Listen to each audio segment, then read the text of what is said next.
where we explore the wonders of the universe and the quiet magic of your own body, all at a pace gentle enough to fall asleep to. Tonight, we're going to take a peaceful journey through something remarkable, the nervous system, a web of whispering wires inside you that thinks, moves, feels and remembers, all while you barely notice it. Now, I do hope this video isn't too interesting. The goal, after all, is to help you wind down, not accidentally launch a midnight neuroscience obsession. But if it does keep you awake a little longer, at least you'll walk away with some new brainy knowledge to ponder as you drift off. A fair trade, I'd say. Before we begin our slow wander through synapses and neurons, I'd love to know where you're tuning in from and what time it is in your part of the world. Are you snuggled up for a late evening rest, or catching a quiet moment before sunrise? Leave a comment below and let me know. And if this video helps you relax, feel free to gently tap that like button. Or maybe even subscribe for more sleepy science in your future. Now, settle in. Get comfortable. Let your shoulders drop just a little. Maybe take a slow breath. Tonight we'll listen closely to the quiet conversation happening inside you every moment of your life. Your nervous system. It doesn't shout. It doesn't demand attention.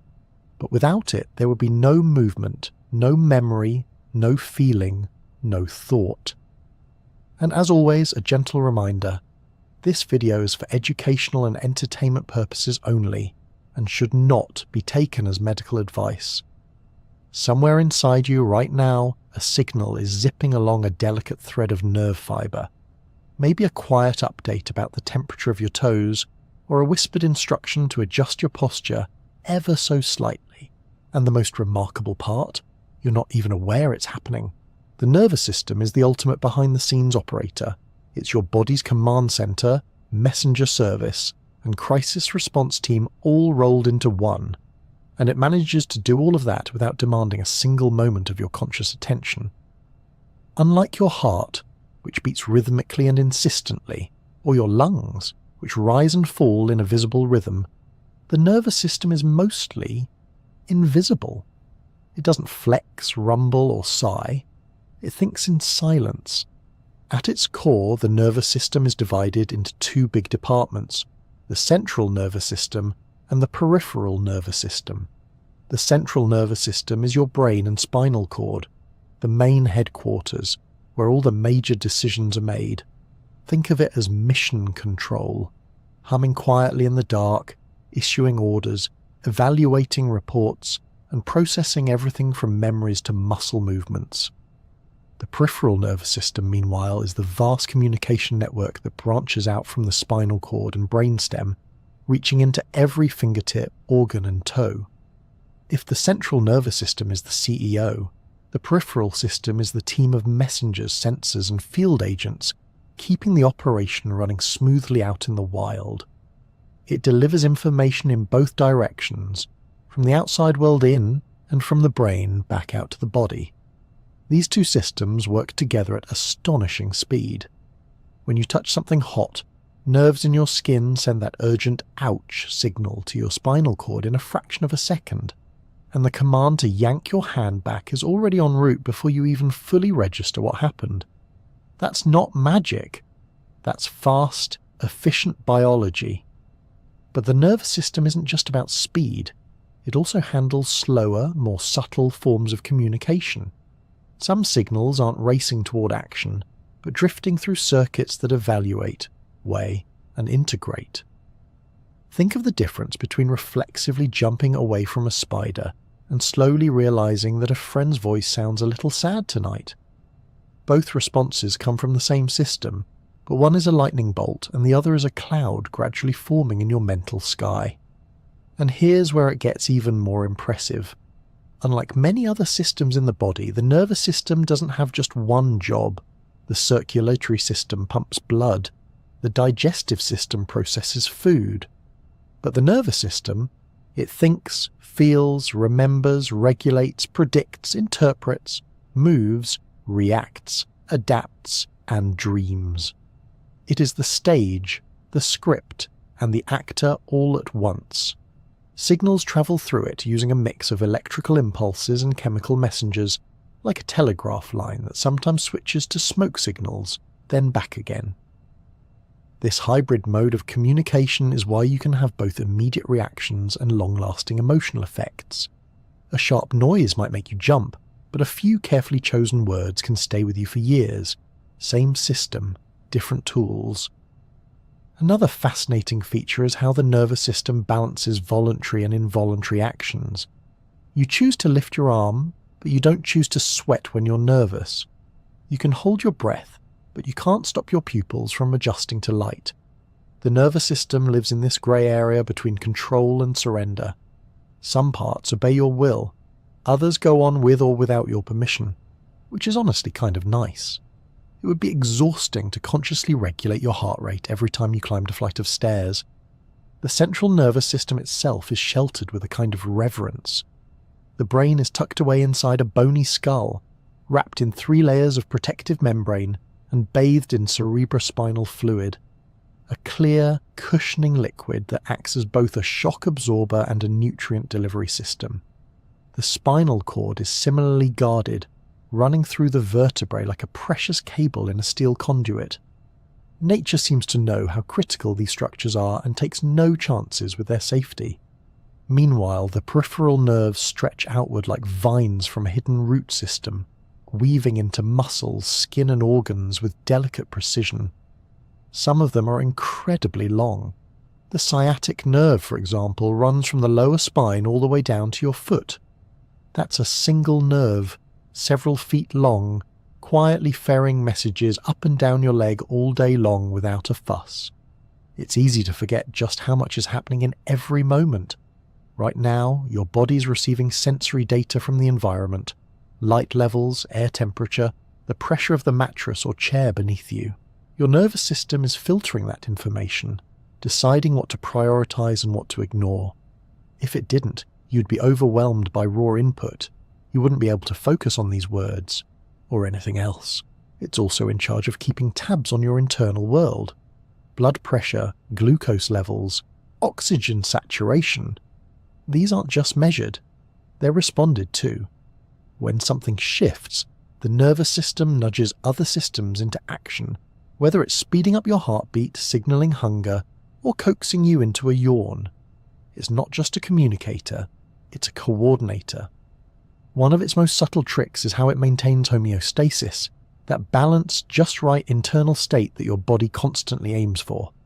Not too hot, not too cold, not too acidic, not too basic. Enough oxygen, not too much carbon dioxide. It's like trying to balance a stack of pebbles on a trampoline during a breeze, and yet your nervous system does it effortlessly, all the time. The whole structure is a marvel of evolution, not cobbled together randomly but refined over millions of years.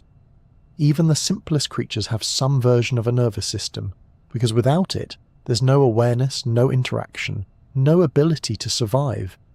In fact, it's hard to imagine a living thing being alive at all, without some way to detect, respond, and adapt. In that sense, the nervous system is not just a system, it's the very essence of being. And perhaps most wonderfully, all of this complexity is not noisy. It doesn't buzz or blink. It's quiet, invisibly busy, incredibly modest, considering the scale of its responsibilities. If it had a personality, it might be that friend who always shows up early, gets everything done, never asks for credit, and somehow remembers your coffee order from 4 years ago. So the next time you feel your fingers twitch, your heart race, or a memory bubble up from somewhere deep, just know that's your nervous system, gently at work, not making a sound, just running the show quietly. If you had to nominate one cell in your body for most likely to overthink everything, it would almost certainly be the neuron. These are not the bold, brawny types like muscle cells or the endlessly regenerating skin cells. Neurons are thinkers, listeners, meticulous communicators. And while they might seem unassuming under a microscope, they are the powerhouses of thought, sensation, memory, and movement. all while maintaining a distinct air of introverted mystery. Let's begin with the basics. A neuron is a type of cell specially designed to transmit information. But unlike most cells, which prefer a more solitary lifestyle, neurons are inherently social. Their whole identity is built around connection. Not one or two, but often thousands. Some neurons form more than 10,000 synapses with their neighbours, like quiet intellectuals at the centre of a very sophisticated gossip network. Despite their social tendencies, neurons tend to keep to themselves structurally. Each one has a distinctive shape, usually with a cell body, also called the soma, a single long projection called an axon, and a forest of branching extensions known as dendrites. If you picture a tree turned on its side, you wouldn't be far off. The dendrites are like leafy branches receiving signals. The soma is the sturdy trunk handling the core operations, and the axon is the long root stretching outward, delivering information far and wide. The dendrites are where a neuron listens. They're covered in tiny receptors that receive chemical messages from neighbouring cells. These messages arrive in the form of neurotransmitters, molecules like dopamine, serotonin and glutamate, which either encourage the neuron to fire its own message or tell it to stay quiet. A single neuron might be receiving messages from thousands of other cells, all whispering at once, and its job is to decide whether the overall message is loud enough to warrant a reply. That reply comes in the form of an electrical impulse called an action potential. This is where things get exciting, in a very microscopic way. If the cell receives enough stimulation, it hits a certain threshold and generates a rapid electrical signal that travels down the axon like a wave. It's a bit like someone flipping a row of dominoes, but instead of tumbling plastic, it's ions rushing across the neuron's membrane, reversing polarity as they go. It's fast, it's precise, and it happens millions of times a day without you ever noticing. Now, the axon isn't just a passive wire. In many neurons, it's wrapped in a special insulating layer called myelin. Myelin is made by glial cells, the quiet custodians of the nervous system, and it helps the electrical signal move faster and more efficiently. In fact, a well-myelinated axon can transmit signals over 100 times faster than an unmyelinated one. It's a bit like the difference between a dirt path and a high-speed train line. The signal still gets there either way, but one arrives fashionably late with dirt on its shoes, while the other glides in on schedule and polished rails. At the very end of the axon, things branch out again. This is the axon terminal, a cluster of tiny endings that get remarkably close to the dendrites of other neurons, but not quite close enough to touch. Between them lies the synapse, that small but crucial gap across which neurotransmitters leap like microscopic messengers, carrying gossip between close-knit neighbours. The whole process is exquisitely timed and regulated, and a single neuron can repeat it thousands of times per second. Interestingly, neurons come in many shapes and sizes depending on where they live and what they do. Some are tiny, communicating over mere millimetres in your brain. Others are long and winding. The motor neurons in your spinal cord, for instance, can stretch all the way to your toes. That's like a single cell running the length of a greyhound. It's a remarkable feat of cellular endurance, and a testament to just how far these quiet little introverts are willing to go to keep you moving. Different types of neurons have different jobs. Sensory neurons pick up information from the environment, like light, sound, temperature or pressure, and relay it to the brain for interpretation.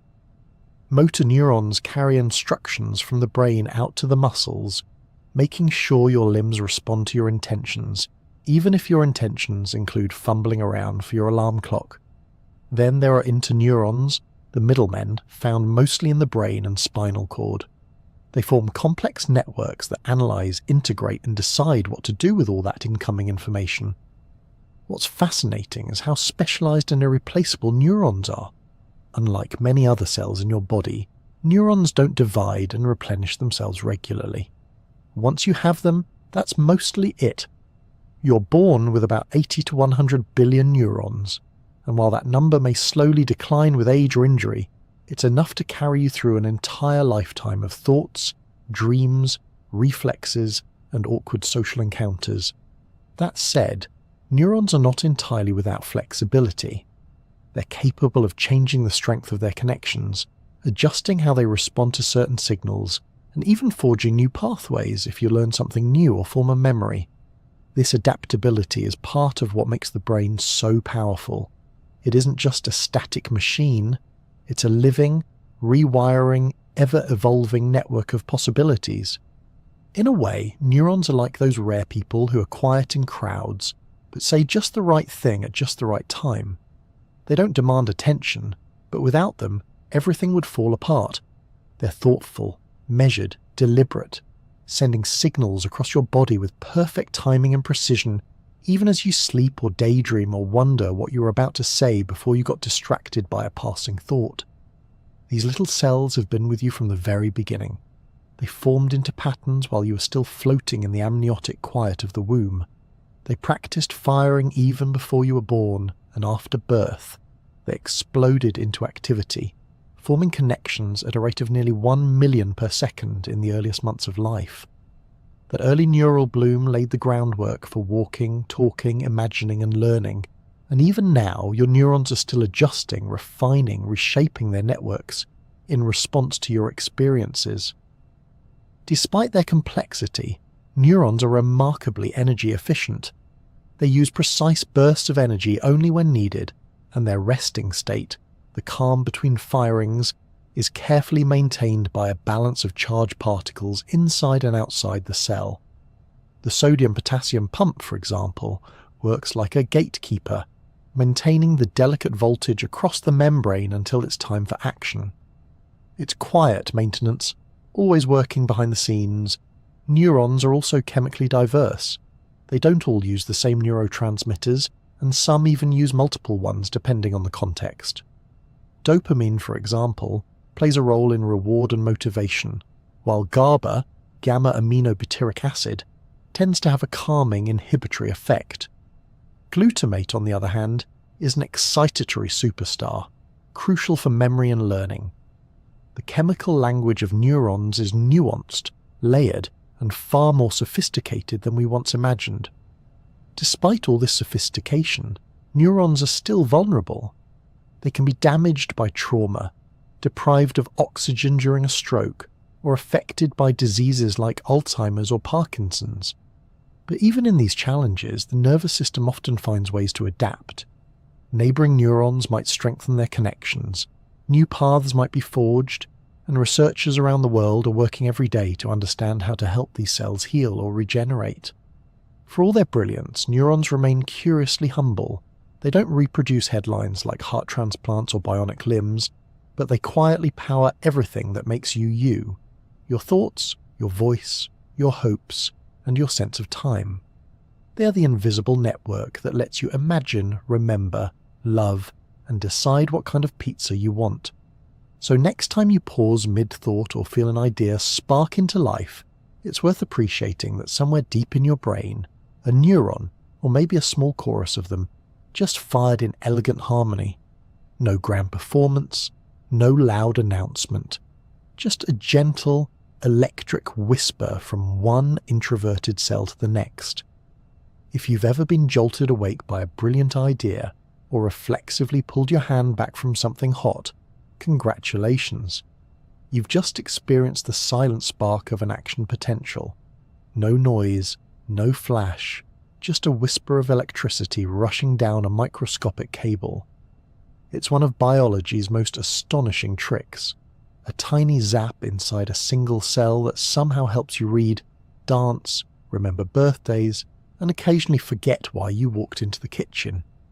At the heart of this marvel is the humble neuron, and at the heart of the neuron's powers is its ability to generate an electrical impulse. Not with batteries or wires, but with a delicate dance of ions, electrically charged particles like sodium and potassium that flow in and out of the cell at just the right moments. It's not unlike the ebb and flow of a tide, except that this tide moves in milliseconds and carries your every thought with it. To understand how neurons fire, we need to peek inside their membranes. the thin, flexible boundaries that separate the inside of the cell from the outside world. These membranes aren't just barriers, they're incredibly selective gates, equipped with tiny protein channels and pumps that carefully control what moves in and out. When a neuron is at rest, not actively firing, it's in a state called the resting potential. Imagine it as a calm beach before the first wave rolls in. During this state, the inside of the neuron is slightly more negative than the outside. This difference in charge, known as the membrane potential, is usually about 70 millivolts. Not much in absolute terms, but in the cellular world, that's like holding a tightly wound spring ready to uncoil at the slightest provocation. This charge difference is maintained by the sodium-potassium pump, a protein that tirelessly exchanges ions across the membrane. For every 3 sodium ions it pushes out, it brings in 2 potassium ions. This creates a high concentration of sodium outside the cell and a higher concentration of potassium inside. It's a bit like storing firewood just outside the door while keeping a few logs handy inside, ready for quick use but not enough to start a bonfire. Then comes the stimulus, a small change in the environment, maybe a message from another neuron or a touch on the skin. If the stimulus is strong enough, it nudges the membrane potential closer to what's called the threshold. This threshold is usually around -55 millivolts. If the neuron reaches this magic number, the gates fly open. And when those gates open, everything changes in a flash. Voltage-gated sodium channels, specialized protein pores in the membrane, snap open, and sodium ions rush into the cell. It's a flood. The inside of the neuron, once negatively charged, quickly becomes more positive. This rapid change in electrical charge is the action potential. The action potential doesn't just sit there though, it moves. Like a spark racing along a fuse, the depolarization at one segment of the axon causes the next segment's sodium channels to open, and then the next, and the next. It's a self-propagating wave, not unlike a stadium doing the wave, but with far more precise choreography and fewer nachos. As the action potential travels down the axon, the original segment begins to reset. Sodium channels close and potassium channels open, allowing potassium to flow out of the cell. This repolarizes the membrane, returning it to a more negative state. Eventually everything settles back into the resting potential. It's a little like cleaning up after a party. The excitement is over, and now it's time to get the chairs back in place and refill the snack bowls. There's also a brief period during which that part of the neuron can't fire again, called the refractory period. It ensures that the action potential only moves in one direction and prevents the neuron from firing too rapidly. Think of it as a mandatory coffee break between tasks. Even neurons need a moment to catch their breath. Now, if the neuron happens to be wrapped in myelin, that insulating layer provided by glial cells, the signal jumps between gaps in the myelin called nodes of Ranvier. This is known as saltatory conduction, and it dramatically speeds up signal transmission. Instead of crawling down the axon inch by inch, the signal leaps from node to node, like a frog hopping across lily pads. It's energy efficient and lightning fast. Interestingly, the action potential itself doesn't change in size. It's all or nothing. If the threshold is reached, the neuron fires at full strength. If not, it doesn't fire at all. There's no in-between, no partial effort. It's a yes or no decision, a binary switch that keeps everything clear and consistent. What varies is how frequently a neuron fires, not how strongly. A loud sound or a painful stimulus might cause a rapid burst of action potentials, while a gentle breeze might produce only the occasional pulse. This system of electrical signals allows for extraordinary precision. A single neuron might fire only a few times per second, while others can manage hundreds of firings in the same span. These patterns, the rhythm and frequency of zaps, are what the brain uses to encode different types of information. It's not just about whether a neuron fires, but how often and when, like a Morse code built out of electricity and silence. And this entire process happens incredibly fast. An action potential can be over in just a few milliseconds, and in that time, It can travel several feet along an axon. It's fast enough to let you blink before a bug hits your face, or pull your hand away from a hot stove before your brain fully registers the pain. The phrase split-second decision is not just poetic. Your neurons are literally operating in fractions of seconds all the time. While all this might sound mechanical, the implications are profoundly human. These tiny sparks, individual action potentials happening millions of times per minute, make up the foundation of thought, sensation, movement, memory, and emotion. Whether you're writing poetry, learning to juggle, or just deciding which socks to wear, it's all action potentials humming quietly along your neural highways. What's more, this electrochemical system is incredibly adaptable. Neurons can become more or less sensitive to stimulation over time, depending on use. They can change how many receptors they have, adjust their firing threshold, or even remodel their connections entirely. Your thoughts are not just passengers riding on fixed train tracks. They help lay the tracks as they go, subtly rewiring the brain through experience and repetition. On a molecular level, none of this is glamorous. It's ions moving across membranes, proteins flipping open and shut, gradients balancing like chemical seesaws.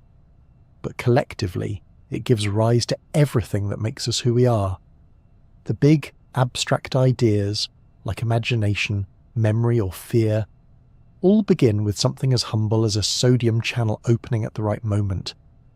And while the term electrical signal might evoke something noisy or jarring, in the nervous system these sparks are silent. There's no crackling sound or bright flash, no visible arc. It's a quiet current, softer than a whisper, moving invisibly through tissue, guiding the world inside your head and body. Every time you take a breath, feel a tickle, recall a name, or reach for a cup of tea, you're witnessing the result of countless action potentials, each one a perfect example of nature's quiet engineering. It's a system that values speed, yes, but also grace, efficiency, and reliability. So while your heart may beat and your lungs may sigh, the real choreography of your life is happening in the silence between sparks, where thought begins and action waits just a millisecond away. Imagine a world where no one ever spoke directly, where messages were passed across small gaps by carefully trained messengers carrying coded packages. Welcome to the synapse, the tiny but mighty gap between neurons, where information isn't shouted across but elegantly relayed in chemical whispers. This microscopic space, typically less than 1/10,000th of a millimeter wide, is the meeting point between the end of one neuron and the beginning of another. But they don't actually touch. Instead, like polite conversationalists maintaining a respectful personal bubble, neurons pass their messages across this gap using chemicals known as neurotransmitters. Let's set the scene. A neuron has just fired an action potential, that brief but powerful electrical impulse that races down its axon. At the very end of that axon, things branch out into tiny structures called axon terminals. These terminals are loaded with special packages called synaptic vesicles, tiny bubbles filled with neurotransmitters, each one like a miniature message in a bottle. When the electrical signal arrives at the terminal, it doesn't jump the gap directly. Electricity doesn't make that kind of leap. Instead, it triggers a chemical chain reaction. The action potential causes calcium channels to open, allowing calcium ions to flood into the terminal. This influx is the cue for those synaptic vesicles to move toward the membrane, fuse with it, and release their neurotransmitter contents into the synaptic cleft, the space between neurons. And just like that, the message has transformed from electrical to chemical. Now the neurotransmitters drift across the synaptic cleft, which may be incredibly narrow but is filled with potential. On the receiving side, the dendrite of the next neuron, there are specialized proteins called receptors. Each receptor is designed to bind to a specific type of neurotransmitter, a bit like a lock that only fits one key. When the neurotransmitter finds its matching receptor, it binds to it and causes a change in the receiving neuron. This might trigger an action potential of its own, or it might inhibit one from forming. It all depends on the kind of neurotransmitter and the receptor it binds to. Some neurotransmitters are excitatory, encouraging the next neuron to fire. Glutamate is a classic example. It's the go-getter of the neurotransmitter world, playing a major role in learning and memory. Others are inhibitory, dampening the chance of firing. GABA, or gamma-aminobutyric acid, is the brain's gentle shh, helping to calm overactive circuits and prevent neural chaos. It's the chemical equivalent of someone placing a hand on your shoulder and gently saying, "Maybe let's not panic just yet." Then there are the modulators, neurotransmitters that don't directly trigger or prevent firing, but influence how responsive neurons are to other signals. Dopamine, for instance, helps shape motivation, reward, and movement. Serotonin plays a role in mood, appetite, and sleep. Norepinephrine is involved in alertness and arousal. These chemicals don't yell instructions. They tweak the volume knob, adjusting how loudly other signals are heard.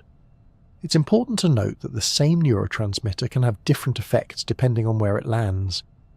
Dopamine in one part of the brain might be about pleasure and anticipation. In another, it's about motor control. Serotonin, depending on the receptor it binds to, might either excite or inhibit a neuron. Context is everything. Once the neurotransmitter has done its job, it doesn't just hang around. The synapse is a place of quick exchanges, not lingering conversations. There are several ways the signal is cleared. Sometimes, the neurotransmitter is broken down by enzymes, molecular scissors that cut it into inactive pieces. Other times, it's taken back into the original neuron through a process called reuptake. Think of it like recycling the message for future use. Some drugs, like certain antidepressants, work by blocking this reuptake, allowing serotonin to stick around a bit longer and have a more prolonged effect. The efficiency of this whole system is mind-boggling. A single neuron can form thousands of synapses, and across the human brain there are estimated to be over 100 trillion synapses. That's more connections than there are stars in the Milky Way, and yet each one is exquisitely precise. Messages are delivered, interpreted and erased in fractions of a second, creating the seamless experience of thought, sensation, and movement that we take entirely for granted. Not all synapses are the same either. While chemical synapses are the most common, using neurotransmitters to send signals, there are also electrical synapses. These are direct connections between neurons using gap junctions that allow ions to flow freely between cells. They're faster, but less flexible. Chemical synapses, though slightly slower, offer more nuance and control, which is likely why evolution favoured them for complex tasks like emotion, memory and decision-making. The balance of neurotransmitters at synapses is delicate and constantly changing. Learning, for example, involves strengthening some synaptic connections while weakening others. This process, known as synaptic plasticity, is what allows your brain to adapt, grow, and recover from injury. It's also why practicing something, whether it's playing piano or speaking French, literally reshapes your brain. The synapses involved become more efficient, more responsive, more tightly connected. Sometimes this balance is disrupted. Too little dopamine can lead to Parkinson's disease, a condition marked by tremors and slowed movement. Too much dopamine activity in certain pathways is associated with schizophrenia. A deficiency in serotonin has been linked to depression, while disruptions in GABA signaling can lead to anxiety or seizures. In these cases, medications may be used to help restore balance, often by influencing neurotransmitter production, breakdown, or reuptake. And yes, this is also how many recreational drugs work. Substances like caffeine, alcohol, nicotine, and more potent agents like cocaine and MDMA all hijack the synaptic process in various ways. They may flood the synapse with dopamine, block reuptake of serotonin, or mimic natural neurotransmitters to produce euphoric or stimulating effects. It's a powerful system, and even tiny chemical tweaks can have enormous effects on mood, behavior, and perception. All of this happens without a sound. There's no crackling static, no flashing light, no fanfare. Just molecules drifting across microscopic spaces, locking onto their targets and triggering changes that ripple across networks of cells. It's chemical poetry, written in an alphabet of amino acids and carried by invisible waves. If you zoomed out far enough, those trillions of synaptic conversations form the basis of your personality, your habits, your memories, and your quirks. That moment of laughter, the sudden memory of a childhood room, the decision to have pancakes instead of toast, all of it rooted in neurotransmitters crossing tiny gaps and binding to waiting receptors. It's easy to think of the brain as a computer full of cold logic and blinking circuits, but synapses tell a different story. They're not mechanical, they're organic, fluid, and dynamic. They can strengthen, weaken, grow, and vanish entirely. They can be shaped by experience, stress, sleep, and sunlight. They're influenced by what you eat, how you move, and how you feel. They're not just communication hubs. They're where your life gets translated into biology. And the elegance of it all is that it happens quietly, reliably, and continuously. You don't have to ask your synapses to work. They simply do. Like the soft rustle of leaves in a forest, they whisper constantly beneath your awareness, carrying the messages that make you you. Have you ever touched something hot and yanked your hand back before you even had time to shout an expletive? Or sat on a doctor's table and watched your leg kick out involuntarily when they tapped just the right spot below your kneecap? These quick automatic movements might feel like magic, but they're actually the work of one of the body's most elegant shortcuts, the reflex arc. Reflexes are the nervous system's way of handling things without bothering the brain. That might sound a little rude, as if the spinal cord is saying, "Don't worry, I've got this one." But it's a brilliant system for staying safe and responsive when time is of the essence. And when it comes to survival, milliseconds matter. Let's break down what's happening when a reflex kicks in. Take the classic example of touching something painfully hot. A stove burner, a cup of coffee gone rogue, or perhaps a freshly microwaved plate that you were absolutely certain had cooled down. The moment your skin detects that heat, sensory receptors in your fingers send an urgent signal through sensory neurons toward the spinal cord. Now here's where things get clever. Instead of waiting for that message to go all the way to the brain, get processed, and then send a motor response back down to the hand, the spinal cord takes charge. It receives the incoming sensory information and immediately sends a return signal via motor neurons to the muscles in your arm and hand, telling them to pull away. This shortcut from sensory input to motor output, bypassing the brain's involvement until after the fact, is what's called a reflex arc. It's not that your brain is lazy or unimportant here. It's just that in situations like this, speed is more valuable than a committee meeting. You'll still feel the pain, of course, but only a fraction of a second after your body has already acted to protect itself. The reflex arc is composed of just a few essential parts: the sensory receptor, the sensory neuron, the integration center in the spinal cord, the motor neuron, and the effector, usually a muscle or gland. It's a tightly coordinated relay team, each part passing the baton with precision. Reflexes come in a variety of flavors. Some are monosynaptic, meaning the sensory neuron communicates directly with the motor neuron, with no middleman. These are the fastest reflexes, like the patella reflex, the famous knee jerk.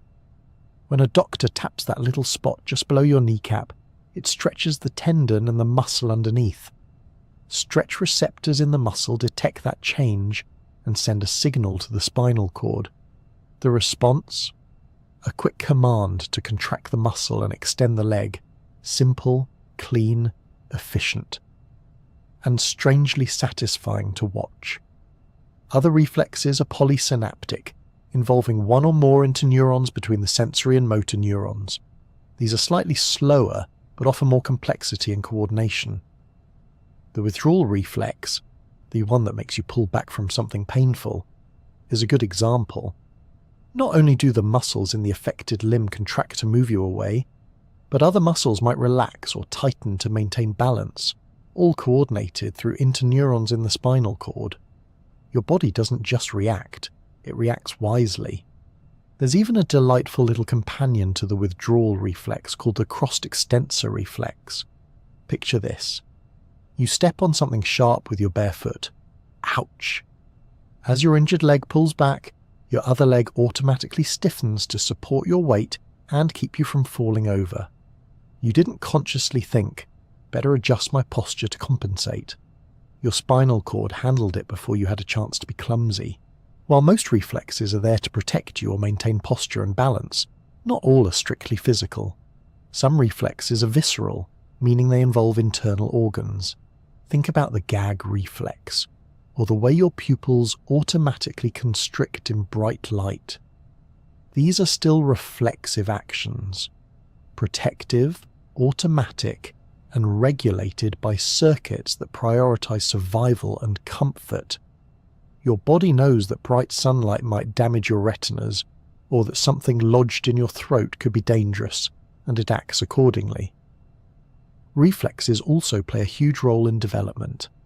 Babies come equipped with a variety of primitive reflexes that help them survive and interact with the world in their early days. The rooting reflex, for instance, causes a baby to turn its head toward a touch on the cheek, helpful when trying to find a source of food. The palmar grasp reflex makes their tiny fingers wrap around yours when you place a finger in their palm. These early reflexes gradually fade as the nervous system matures and voluntary control takes over, but they're an important sign of healthy neurological development. Testing reflexes is actually one of the simplest and most effective ways for doctors to assess the health of the nervous system. Reflexes that are too strong, too weak, or entirely absent can indicate a problem somewhere along the neural pathway, whether it's in the sensory input, the motor output, or the integration center itself. A sluggish reflex might suggest nerve damage, while an exaggerated one could point to issues in the brain's control over spinal reflexes. It's like checking the wiring in a circuit. If the light doesn't flicker when you flip the switch, something's not quite right. Reflex arcs are also one of nature's oldest tricks. You don't need a fancy brain to have a reflex. Even simple organisms like jellyfish or worms exhibit reflexive responses. They don't philosophize or play chess, but they react to touch and light. These basic circuits are evolutionary gold, fast, reliable, and essential. In fact, they likely predate the evolution of brains altogether. Interestingly, not all reflexes are rigid and unchanging. With enough repetition and training, some reflexive responses can be reshaped or even suppressed. Think about athletes or musicians whose movements are so well practiced that they appear automatic. These aren't reflexes in the strict neurological sense, but they demonstrate how the nervous system can build efficient, near instantaneous responses through repetition. Over time, what began as deliberate effort becomes almost reflexive. There are also reflexes you can consciously override. If someone tosses you a ball, your instinct might be to duck, but with practice you learn to reach out and catch it instead. Or perhaps you've suppressed a sneeze or held your breath underwater. These situations show how the conscious brain and the reflexive spinal pathways can sometimes negotiate a truce, depending on the context. And yes, there are occasional quirks. Sometimes reflexes misfire or get exaggerated. Ever had a twitchy eyelid after too much caffeine? That's a hyperexcitable reflex arc at work, or those odd little muscle jerks as you're falling asleep, called hypnic jerks, which scientists believe are leftover reflexes from earlier stages of evolution. Your brain briefly thinks you're falling, and your body reacts with a sudden jolt. Slightly embarrassing, but entirely normal. At their core, reflexes remind us that the body is more than just a vehicle directed by conscious thought. There's a whole world of intelligence embedded in your spinal cord, a network of rapid responders that keep you safe, stable, and upright without needing your explicit input. They're the security team that operates in the background, ready to act before you even know there's a problem. So whether you're dodging a wayward soccer ball, pulling your hand away from a cactus, or blinking at the sudden flash of a camera, your reflexes are quietly at work, handling the fast stuff so your brain can take its time deciding what to do next. A silent, swift team of neural shortcuts that keep you on your feet, often quite literally, without asking for credit. Just a gentle tap, a twitch, and on you go. If you could somehow shrink yourself down to the size of a molecule and wander through the human brain, you wouldn't find a neatly labelled control room with blinking lights or tidy wiring like in a computer.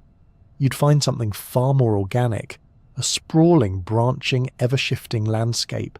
It would feel less like a machine and more like a dense, whispering forest. And in this forest, neurons don't work alone. They form vast networks, called neural circuits, that carry out everything from simple reflexes to the complex ballet of thought.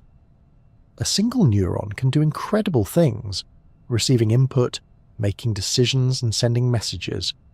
But it's when neurons link up in structured patterns that the real magic happens. Neural circuits are groups of interconnected neurons that process specific types of information.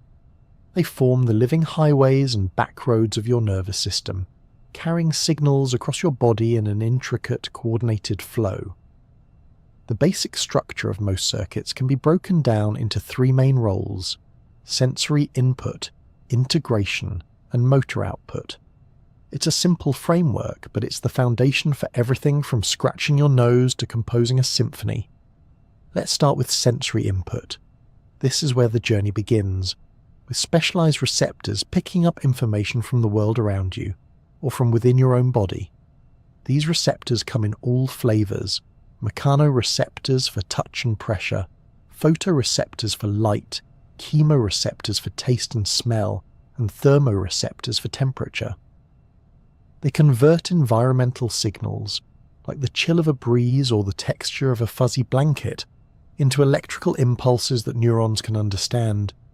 These impulses travel along sensory neurons toward the central nervous system. You can think of them as messengers carrying incoming news. It's cold out here, or this soup is too salty, or your foot just stepped on a Lego. These messages don't have meaning yet.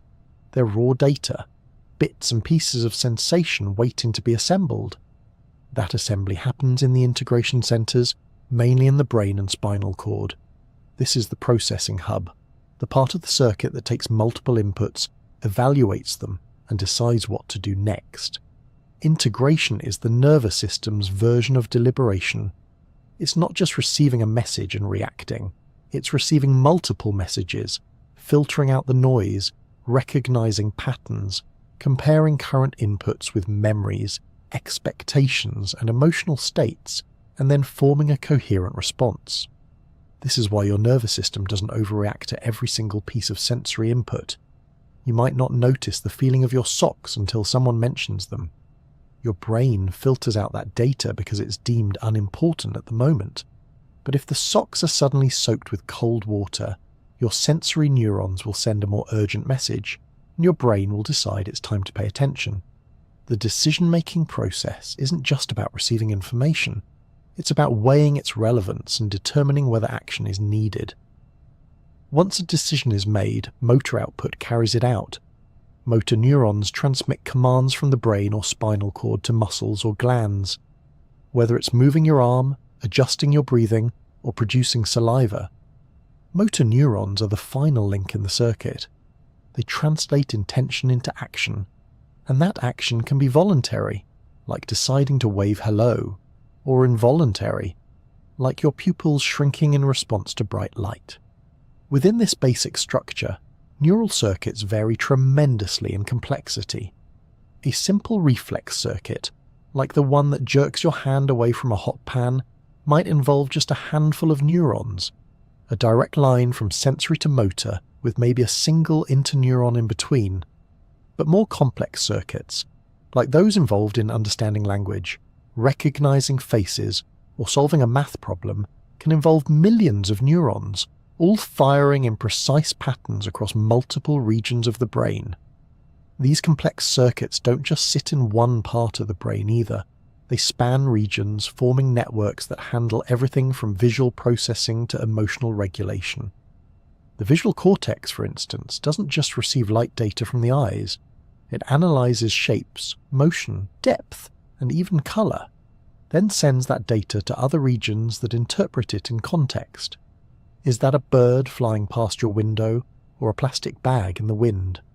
Different neural circuits help you decide, bringing together sight, memory, and maybe even past experience with uncooperative grocery bags. One of the most remarkable things about neural circuits is that they're not static. They can change. They grow, shrink, reroute, and rewire. This is thanks to a property called neuroplasticity, the ability of the nervous system to adapt based on experience. When you learn a new skill or form a memory, you're changing the structure and strength of neural circuits. New connections form between neurons. Old ones might weaken or disappear. Practice literally shapes the way your brain is wired. Imagine playing a piano scale for the first time. It feels clunky and awkward. But with repetition, the neural circuits involved in finger movement, auditory feedback, and motor planning become more efficient. The communication between neurons improves. What once felt like hard work eventually becomes second nature, not because your fingers are smarter, but because the circuits in your brain have become finely tuned. Even when you're not actively learning, your neural circuits are in a constant state of maintenance. Some fire frequently, others rarely. Some circuits are reinforced by routine, like the ones you use to brush your teeth, while others atrophy from disuse. The brain, it turns out, is a bit like a garden. Connections that are used regularly grow strong, while others fade like untended paths in the woods. This metaphor of a forest is more than just poetic. In many ways, the brain's structure resembles a complex ecosystem. Neurons stretch and branch like trees, connecting to thousands of others through synapses that pulse with electrical and chemical signals. Glial cells act like gardeners and caretakers, pruning synapses, providing nutrients, and clearing away debris. Some areas of the brain are densely packed with connections like the thickets of a jungle, while others are more spacious and open. Information doesn't travel in one straight line. It meanders, loops, and echoes. A single stimulus can ripple through multiple circuits, producing layers of response. That's why emotions can influence memory, or why a particular smell can bring back a vivid experience from years ago. The networks overlap and interact in ways that are complex, non-linear, and beautifully nuanced. Because of this complexity, the brain is often compared to a computer, but this analogy has its limits. Computers are rigid, predictable, and modular. The brain is fluid, adaptable, and deeply interconnected. It's not just about logic or binary switches, it's about timing, emotion, context, and history. Neural circuits don't just store and transmit data, they interpret it, they imbue it with meaning, they adapt to changing conditions and can even self-correct when things go awry. Of course, not all circuits are created equal.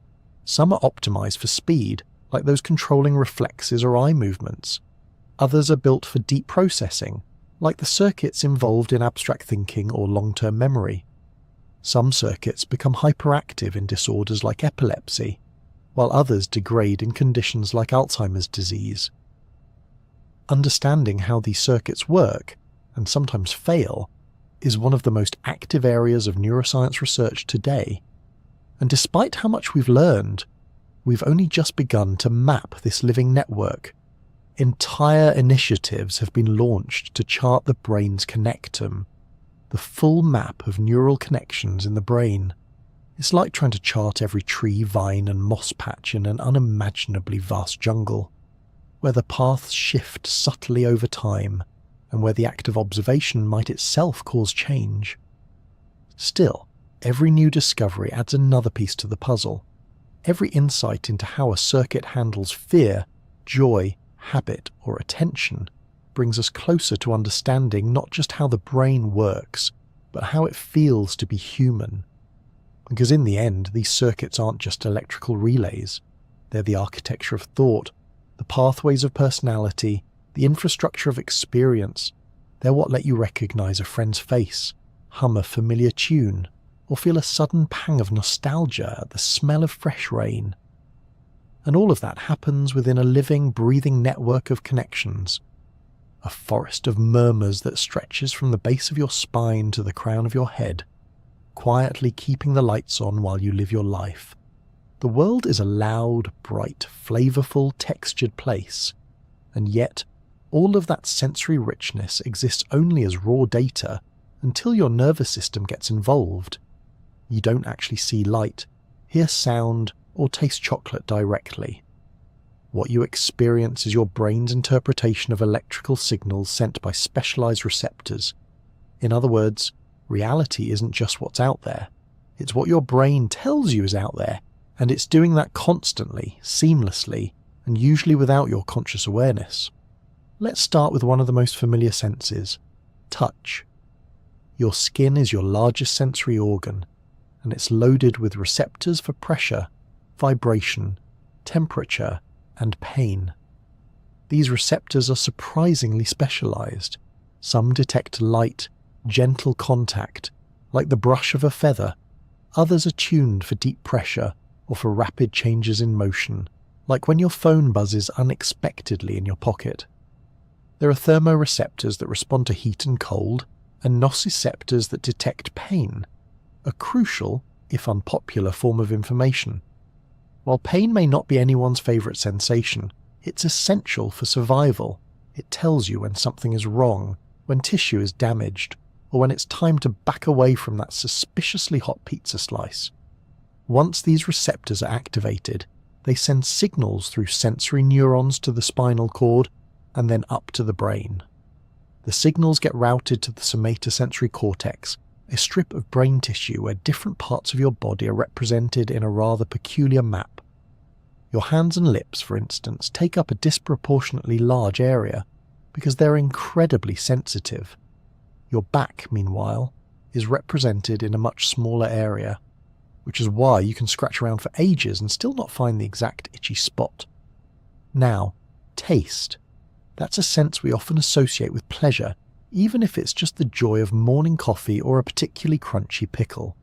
Your tongue is covered in tiny structures called papillae, and nestled within them are taste buds, microscopic clusters of receptor cells.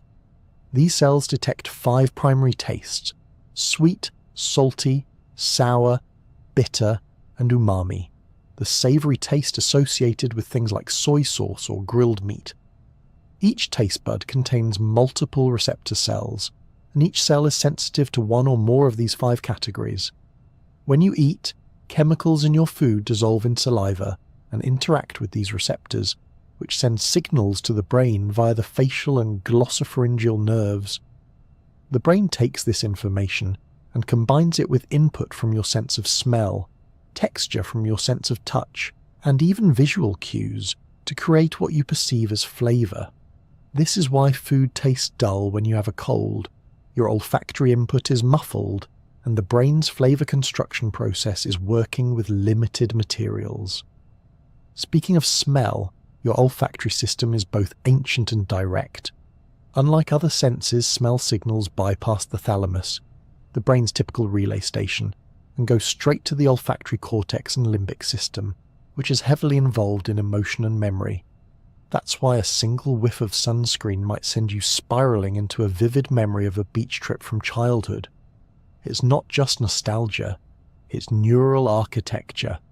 Smell begins with odour molecules drifting through the air into your nose, where they dissolve in mucus and bind to receptors on specialised neurons in the olfactory epithelium. These neurons are remarkably diverse. Humans have around 400 different types of olfactory receptors, and each type responds to different molecular features. The brain interprets the combination of activated receptors as specific scents, from fresh-cut grass to wet dog to baking bread. Now let's shift to sound. Hearing begins when air vibrations, pressure waves, enter your ear and travel down the auditory canal to the eardrum, causing it to vibrate.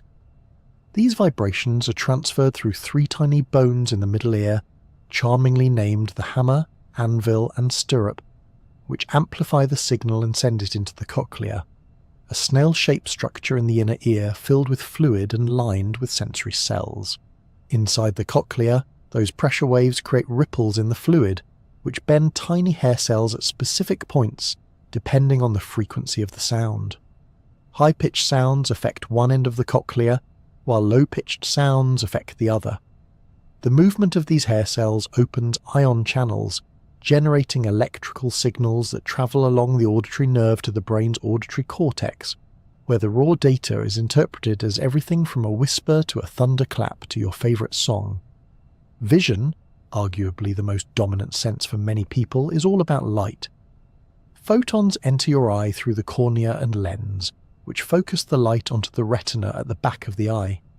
There, two types of photoreceptor cells, rods and cones, convert the light into electrical signals. Rods are incredibly sensitive and handle low-light vision, but they don't detect colour. Cones, on the other hand, are less sensitive, but come in three types that respond to red, green or blue light. By comparing input from these cones, your brain constructs the full spectrum of colour. The signals travel through the optic nerve to the visual cortex, where they're combined, flipped, and adjusted until they form the rich, coherent image you perceive as your surroundings. Interestingly, what you see isn't just a straightforward recording. The brain fills in gaps, corrects distortions, and enhances contrast. There's a blind spot in every eye where the optic nerve exits the retina, an actual hole in your visual field, but your brain patches it over so smoothly you never notice. Vision isn't just perception, it's interpretation, artfully done in real time. And then there's a sixth sense that often flies under the radar: proprioception. This is your sense of body position, the internal awareness of where your limbs are in space, even with your eyes closed. It's what allows you to touch your nose in the dark or walk upstairs without watching your feet. Proprioception relies on stretch receptors in muscles, tendons, and joints. These receptors send constant updates to the brain about how contracted your muscles are, how bent your joints are, and where your body is relative to itself. This information is integrated in the cerebellum and somatosensory cortex to create a stable sense of posture and movement. Without proprioception, even basic tasks would become incredibly difficult. There are rare neurological conditions in which people lose this sense, and they must rely entirely on visual feedback to move, watching their arms and legs to guide them, even for simple tasks like holding a cup of tea. Proprioception might not get the spotlight, but it's essential for coordinated movement and a sense of physical self. All of these sensory systems, touch, taste, smell, hearing, sight, and proprioception, are fundamentally about converting external or internal stimuli into neural signals that the brain can interpret. The diversity of receptors, the speed of processing, and the integration across different brain regions makes sensory perception one of the most impressive feats of the nervous system. And what's truly astonishing is how unified it all feels. You don't experience touch, sight, and sound as separate streams. You experience the world as a single fluid reality. The rustle of wind through leaves, the scent of petrichor after rain, the feel of warm sunlight on your face. These aren't isolated events. They're blended into a seamless moment by neural circuits working in perfect harmony. Your sensory systems are always on, always scanning, always reporting back to your brain in an ongoing conversation that shapes how you move, feel, and understand the world. They don't just keep you safe, they make life richer. They let you enjoy art, savour food, recognise a loved one's voice, or marvel at the stars. They're your windows to the world, and they're cleaned, calibrated, and maintained by your nervous system with a kind of quiet excellence that rarely gets thanked. So whether you're watching the sunrise or simply feeling the texture of your favourite blanket, take a moment to appreciate the immense, invisible effort behind every sensation. You're not just perceiving the world, you're building it in real time, one signal at a time. Picture this. You decide to reach for your morning cup of tea, a completely ordinary action, something you do without thinking. And yet behind that smooth motion is a symphony of electrical signals, muscular coordination, timing, and balance, all orchestrated by your nervous system in a fraction of a second. It's not just motion, it's motor magic. Movement begins with intention, and intention begins in the brain. Specifically, it starts in an area called the motor cortex, nestled in the frontal lobe of your cerebrum. The motor cortex doesn't just randomly fire off commands, it carefully plans your movements. It decides how far your arm needs to stretch, how much force to use, which muscles to activate, and when. All of that is calculated before your hand even begins to lift. Once the motor cortex has a plan, it sends signals down through the brainstem and into the spinal cord. These signals travel along upper motor neurons, the long-distance messengers of the central nervous system. Think of them as the executive branch of movement, issuing high-level instructions to the lower motor neurons that actually connect to muscles. These lower motor neurons live in the spinal cord and extend their axons out to your muscles through the peripheral nervous system. When they receive the command from the upper motor neurons, they do something remarkable. They trigger a release of a chemical called acetylcholine at the neuromuscular junction, the tiny gap between a nerve ending and a muscle fibre. Acetylcholine is like a green light at a traffic signal. When it binds to receptors on the muscle cell, it sets off a chain reaction inside the muscle fibre. Calcium floods in, proteins shift, and the muscle contracts. If enough muscle fibres do this in coordination, your hand reaches out and voila, tea is served, or spilled. But either way, your nervous system pulled it off. What's even more amazing is how specific this system can be.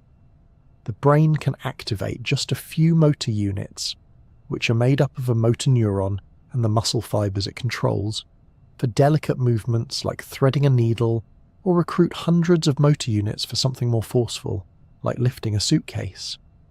Your nervous system is constantly adjusting which motor units are involved based on how much power you need. This fine-tuning happens through something called motor unit recruitment and rate coding. Recruitment refers to the number of motor units activated, while rate coding refers to how quickly those motor units fire. Fire more frequently, and you get stronger, smoother contractions. It's like turning up the volume knob on a stereo, more intensity, more output. Of course, motion is not just about muscle contraction. It's about coordination, precision, and timing. That's where the cerebellum comes in, the small but mighty structure at the back of your brain. The cerebellum doesn't initiate movement, but it refines it. It compares your intended motion with actual feedback from your muscles and joints, and then makes real-time corrections. Without it, movements become jerky, clumsy, and poorly timed.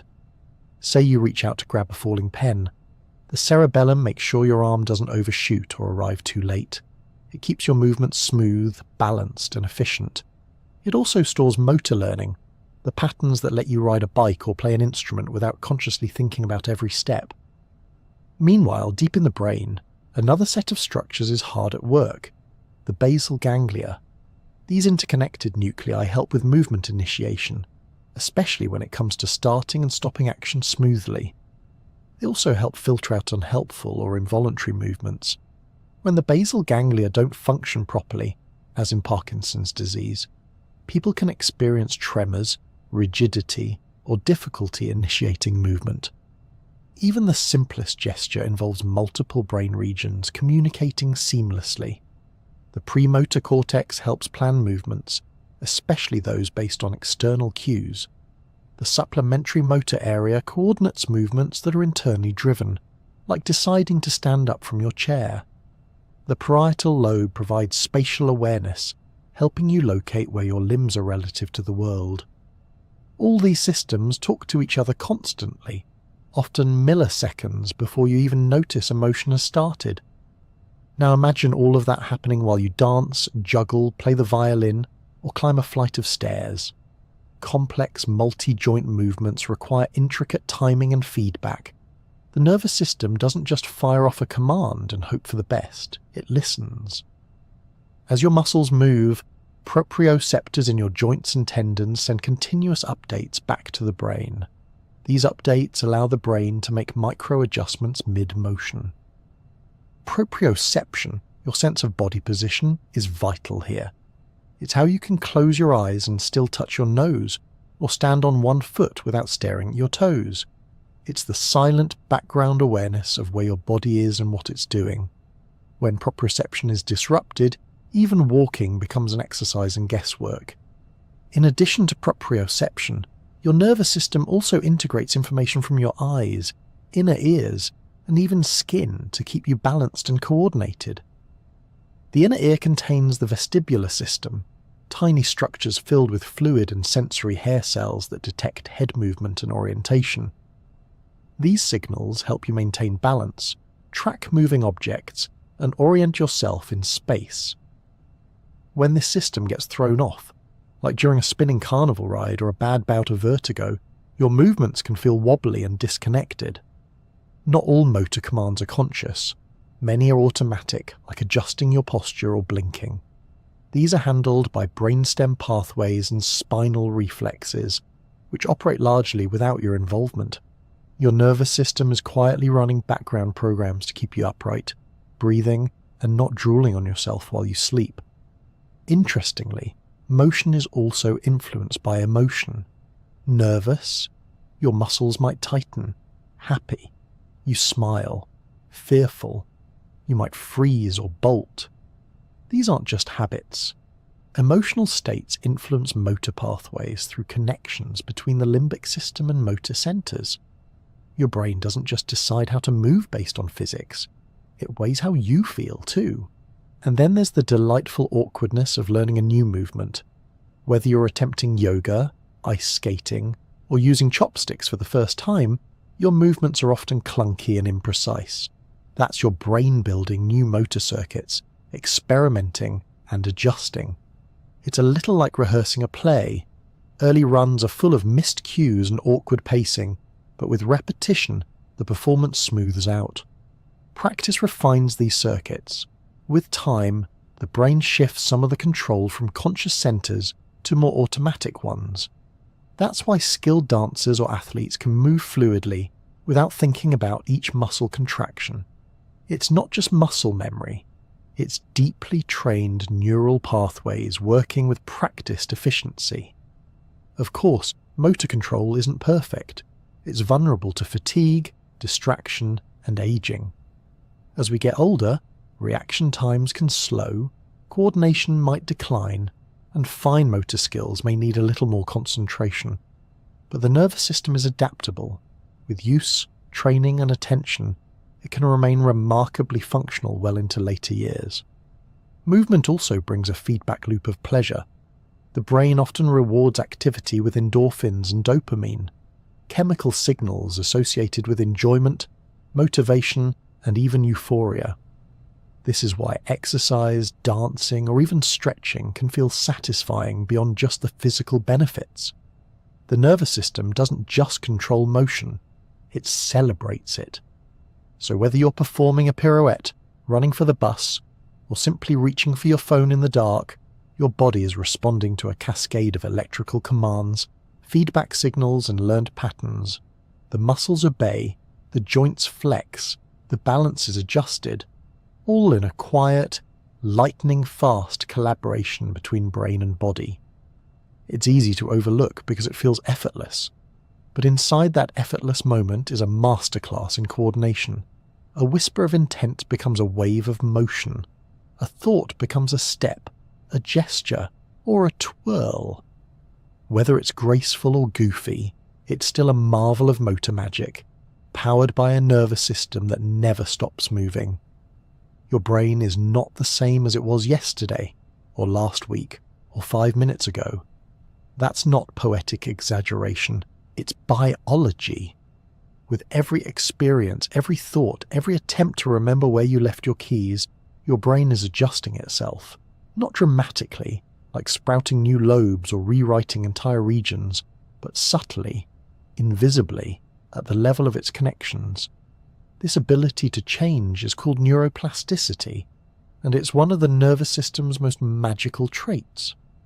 Neuroplasticity simply means neural flexibility, and it refers to the brain's capacity to rewire itself, to form new connections, strengthen old ones, and sometimes prune away the ones that are no longer needed. It's not just a feature of the young or the injured, it's happening all the time. Even as you listen to this, even as your brain quietly evaluates, adapts, and optimizes its own inner circuitry. For a long time, scientists believed the brain was fixed after childhood, that it developed rapidly early in life and then mostly coasted into old age, like a fully furnished house that only needed occasional dusting. But now we know that's not true. The brain is more like a garden than a building. It grows, trims, adapts, and reorganizes based on what you do, what you feel, and what you need. Let's start with the basics of how connections form. Your brain is made up of billions of neurons, and each of these neurons can form thousands of synaptic connections with others. These connections aren't etched in stone. They are maintained, strengthened, weakened, or eliminated depending on how often they're used. This idea is sometimes summarized by the phrase, neurons that fire together, wire together. When two neurons are repeatedly active at the same time, say, one processing the sight of a cat and the other recognizing that this cat belongs to your neighbor, their connection strengthens. Over time, this makes the association faster and more reliable. Eventually, you see the cat and instantly think, oh, there's Mrs. Patel's tabby. Congratulations, your brain just used plasticity to form a shortcut. But it's not just about creating new connections. Neuroplasticity also involves synaptic pruning, the process of trimming away connections that aren't used often. Think of it as the nervous system's way of Marie Kondoing itself. If a neural pathway doesn't spark joy or usefulness, the brain will quietly decommission it. This isn't a loss, it's an efficiency upgrade. By trimming the mental clutter, the brain makes room for more relevant, streamlined processing. This pruning is most active during childhood and adolescence, but it continues into adulthood in more subtle forms. For example, if you stop speaking a second language you once knew fluently, those language pathways may gradually weaken. The memory isn't entirely gone, it's just been tucked into the attic, and the staircase leading to it might be a bit dusty. At the same time, learning something new, a skill, a habit, a piece of information, activates and strengthens specific circuits. Repetition is key here. The more frequently you activate a pathway, the more the brain reinforces it. That's why practice matters. It's not just about getting better, it's about laying down stronger tracks. Interestingly, neuroplasticity doesn't happen uniformly across the brain. Some regions are more flexible than others. The hippocampus, for example, plays a major role in forming new memories and is one of the few areas where new neurons can actually be born throughout life, in a process called neurogenesis. These newborn neurons can integrate into existing circuits and support learning and memory, particularly in response to enriched environments, physical activity, and novel experiences. Other regions, like the primary visual cortex, are most plastic early in life but still capable of change if the right conditions are met. It turns out that novelty, attention, and emotional significance can all boost plasticity. The brain is more likely to rewire itself in response to things that are new, meaningful, or challenging, which might explain why learning to juggle is hard but weirdly memorable. Plasticity isn't just about learning, though. It's also a powerful tool for healing. When the brain is injured, say, after a stroke, neuroplasticity can help surrounding or even distant areas take over lost functions. This doesn't always result in a perfect recovery, but it's often enough to regain movement, speech, or basic daily abilities. Therapies for stroke patients and individuals with traumatic brain injuries frequently focus on retraining the brain by encouraging it to forge new paths around damaged areas. There are also fascinating examples of sensory reorganization. In people who are born blind, for instance, the brain regions that would normally process visual information often get recruited for other tasks like hearing or touch. The visual cortex doesn't just sit idle, it finds new ways to contribute, like helping interpret Braille through the fingertips or enhancing auditory spatial awareness. The brain is less interested in rigid job descriptions and more interested in productivity. This ability to adapt is also at the heart of habits, both good and bad. When a behavior is repeated, the associated neural pathways become stronger, more efficient. Whether it's brushing your teeth, checking your phone, or taking a walk after dinner, repetition builds automaticity. The brain doesn't ask whether a habit is helpful, it just follows the reinforcement. That's why breaking a habit requires more than just willpower. It means forming a new, competing pathway and practicing it until it becomes stronger than the old one. Plasticity also plays a role in emotion and mental health. Chronic stress, for instance, can reshape neural pathways in the amygdala and prefrontal cortex, areas involved in fear and decision-making. Over time, this can make people more sensitive to stress and less able to regulate emotional responses. But the reverse is also true. Mindfulness, therapy, and social connection can encourage the brain to form healthier patterns. Even talking about your thoughts or writing them down is a form of neural remodeling. Sleep is another powerful tool for plasticity. During rest, especially during REM sleep, the brain consolidates memories and strengthens new connections formed during the day. It's a little like saving your work before shutting down the computer. Without sleep, those new pathways are less likely to stick around. That's one reason pulling an all-nighter might help you cram, but won't help you retain the material long-term. Then there's the strange but compelling idea of phantom limbs, a dramatic example of plasticity in the sensory cortex. When someone loses a limb, the area of the brain that once processed sensations from that limb doesn't just go silent. Nearby regions begin to expand into that space. Some people can still feel sensations in the missing limb, even pain, because the brain hasn't yet updated its internal map. Over time, this can change, especially with therapy or mirror training, but it's a vivid demonstration of how flexible the brain can be, even in unusual circumstances. Technology is beginning to harness plasticity as well. Brain-computer interfaces, neurofeedback, and virtual reality rehabilitation are all designed to help people retrain or enhance their neural pathways. These tools don't work by brute force. They work by gently nudging the brain to reconfigure itself, encouraging adaptability through feedback and repetition. Plasticity is not always glamorous. It often means practicing things that feel awkward or frustrating. It means being patient with yourself when you're relearning something or trying to overcome a deeply ingrained habit. But it's also quietly hopeful, because no matter your age, your brain is never truly finished. It's a work in progress. A living, breathing, adaptable structure that listens to what you do, what you feel, and what you pay attention to, and changes in response. Right now, just by listening and thinking, you're strengthening certain connections and perhaps pruning others. Your brain is adjusting its internal landscape ever so slightly to make room for this information. And long after this moment has passed, those changes might linger, making it easier to recall a fact, understand a concept, or appreciate the sheer miracle of a brain that can learn how to learn. It's one of the most remarkable qualities of the nervous system, that it can not only react, move, and feel, but that it can also reshape itself in response to the world, quietly, patiently, relentlessly. A soft rewiring in the background of your everyday life. That's the gift of plasticity, the brain's quiet superpower. Memory is one of those magical abilities that we all rely on constantly but rarely stop to question, until it lets us down. You can recall a childhood jingle from 20 years ago with perfect clarity, yet somehow forget where you left your car keys just 5 minutes ago. It's not faulty wiring. It's just the way memory works. Beautifully complex, often mysterious, and sometimes hilariously selective. The nervous system doesn't store memories like files in a cabinet or data on a hard drive.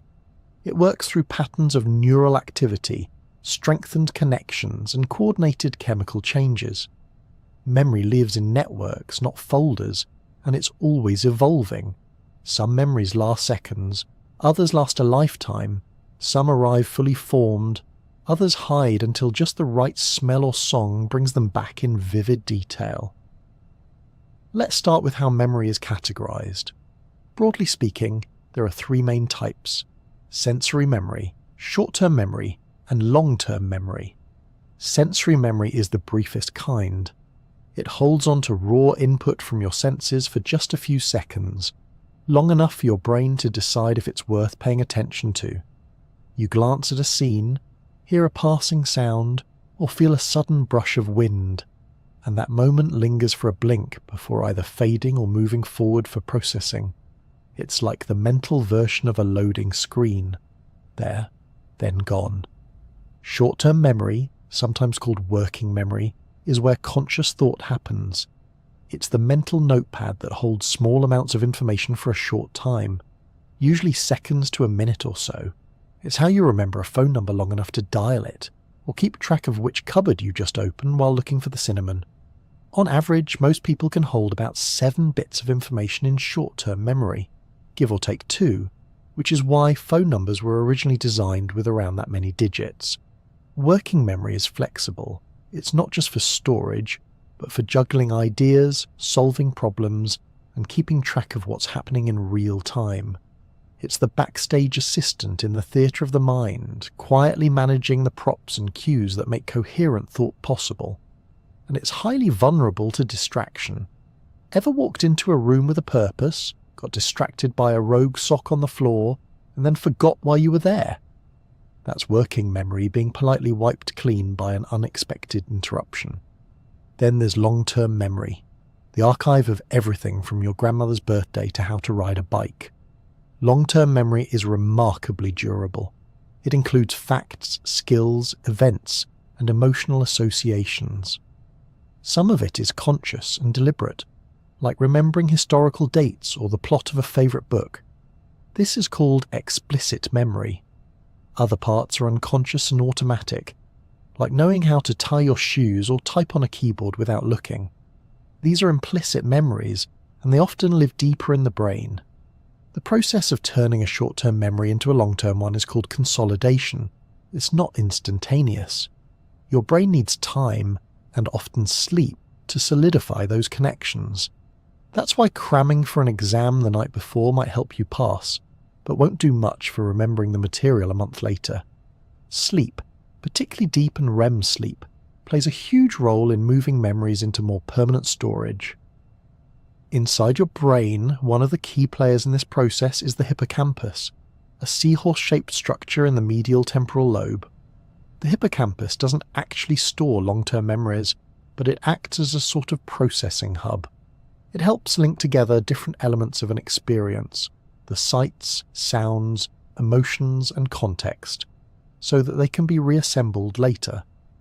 Over time, the memory is distributed across various cortical areas, depending on its content. Visual memories are stored near the visual cortex, auditory elements near the auditory cortex, and so on. The brain is efficient like that. Interestingly, not all memories are treated equally. Emotionally charged events tend to be remembered more vividly. This is due in part to the amygdala, a region that processes emotions and communicates with the hippocampus to boost the significance of emotional experiences. If something scares you, delights you, or makes you laugh until you snort, your brain takes note. It adds a bit of extra glue to the memory, making it more likely to stick. That said, memory is not a perfect recording. It's reconstructive, not reproductive. When you recall a memory, you're not pulling a file off a shelf. You're rebuilding it from pieces. This makes memories vulnerable to distortion. Each time you remember something, you subtly reshape it, influenced by new information, current emotions, or even the way someone else tells the story. Over time, your memories evolve, which can be charming or slightly inconvenient depending on whether you're arguing about who actually won that board game 5 years ago. One of the most curious things about memory is how selective it is. Your brain is constantly choosing what to store and what to discard, and it doesn't always prioritize what you'd expect. You might forget what you had for lunch 2 days ago, but remember a random jingle from a cereal commercial you heard once as a kid. This isn't a flaw. It's a reflection of how the brain weighs relevance, repetition, emotional impact, and context. Forgetting in many cases is not a bug but a feature. It helps clear out unneeded clutter, allows you to focus on new information, and even protects you from being overwhelmed by emotional overload. The brain uses processes like synaptic weakening and interference, where new information overwrites older data, to manage its memory load. It's not that the memory is gone forever. It might just be harder to retrieve, especially if the retrieval cue is missing. Which brings us to the keys. Why do we so often forget where we put them? The answer is usually attention, not memory. If you set your keys down while distracted, maybe talking, checking your phone, or thinking about something else, your brain doesn't tag the event as important. It gets filed under not worth remembering, and later, when you try to retrieve the memory, there's nothing solid to grab onto. This is why making habits, like always placing your keys in the same spot, helps. It offloads memory into routine. There are also practical techniques to boost memory. Repetition is one. The more often you revisit a piece of information, the stronger the connections become. Spaced repetition, revisiting information at increasing intervals, is particularly effective for long-term retention. Chunking is another strategy, where you group related bits of information into larger units. This is how you remember a phone number or break down a shopping list into categories like dairy, produce, and snacks. Mnemonics, visualization, storytelling, all of these work by making the information more memorable, more engaging, and more emotionally resonant. Your brain loves patterns, images, and narratives. If you can turn a fact into a picture or a story, it's more likely to stick. Age can affect memory, but it's not always a straightforward decline. Some types of memory, like semantic memory and general knowledge, can remain strong or even improve with age. Other types, like working memory or recall of new information, may slow down. But thanks to neuroplasticity, the brain retains its ability to form new memories and adapt, especially when it's stimulated by learning, social interaction, physical activity, and sleep. Even in cases of memory loss, the brain is often more resilient than it seems. In conditions like Alzheimer's disease or other forms of dementia, memories may fade, but emotional memory, the feeling attached to an experience, often remains. A person might forget your name but still smile when they see you, because the emotional connection is still there, living in a deeper part of the brain. At its heart, memory is about meaning. The brain remembers what matters, whether it's the face of someone you love, the smell of a childhood home, or the lyrics to that song you listened to on repeat during a particular summer. It holds on to the patterns that define who you are, what you've seen, and how you've grown. It's a quiet archivist, working behind the scenes to stitch together the story of your life. And every moment you spend remembering, every chuckle at an old photo, every name that dances just out of reach, every time you pause mid-sentence because something just slipped your mind, is a reminder of how dynamic, selective, and deeply human memory really is. It's not just storage. It's the thread that connects you to yourself. Emotions are a bit like weather systems, sometimes sunny, sometimes stormy, occasionally foggy with a chance of snacks. They drift in, reshape your thoughts, and colour everything you perceive, often without asking permission. But while feelings can feel ephemeral or mysterious, their roots are deeply biological. They're orchestrated by your nervous system, shaped by evolution, guided by chemical messengers, and played out not just in your brain but throughout your entire body. At the centre of this emotional orchestra is a collection of brain structures known as the limbic system. The term limbic comes from the Latin word for border, because this system sits like a ring around the brainstem, where ancient survival systems meet newer thinking regions. It includes several key players: the amygdala, hippocampus, hypothalamus, and parts of the thalamus and cingulate cortex. Together, they form the core of your emotional processing network. The amygdala is perhaps the most famous member of this group, often referred to as the brain's fear center. But it does more than just raise alarms. It helps you detect threats, assess emotional salience, and attach feelings to memories. When something startles you, a sudden noise, a shadow in the corner, or an unexpected pop quiz, the amygdala springs into action, sounding the internal alarm system that prepares you for action. It's fast, efficient, and sometimes a little overzealous, which is why you might jump at a garden hose that vaguely resembles a snake. Meanwhile, the hippocampus is busy recording context. Where were you when that emotional event happened? What were you doing, smelling, hearing? It lays down the backdrop, allowing memories to be revisited later with vivid detail. That's why emotions are such powerful memory aids. They help stamp moments into the brain's record books.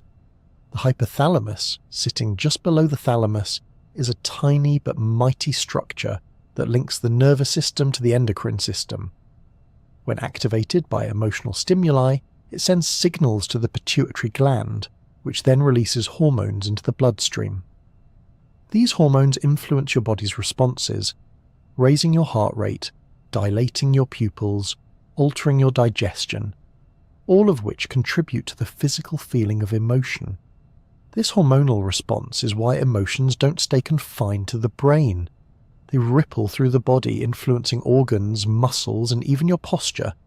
Anxiety might tighten your stomach. Joy might give you a literal bounce in your step.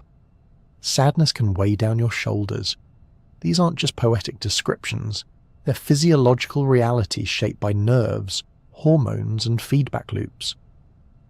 The nervous system has two major branches involved in emotional regulation: the sympathetic and parasympathetic divisions of the autonomic nervous system.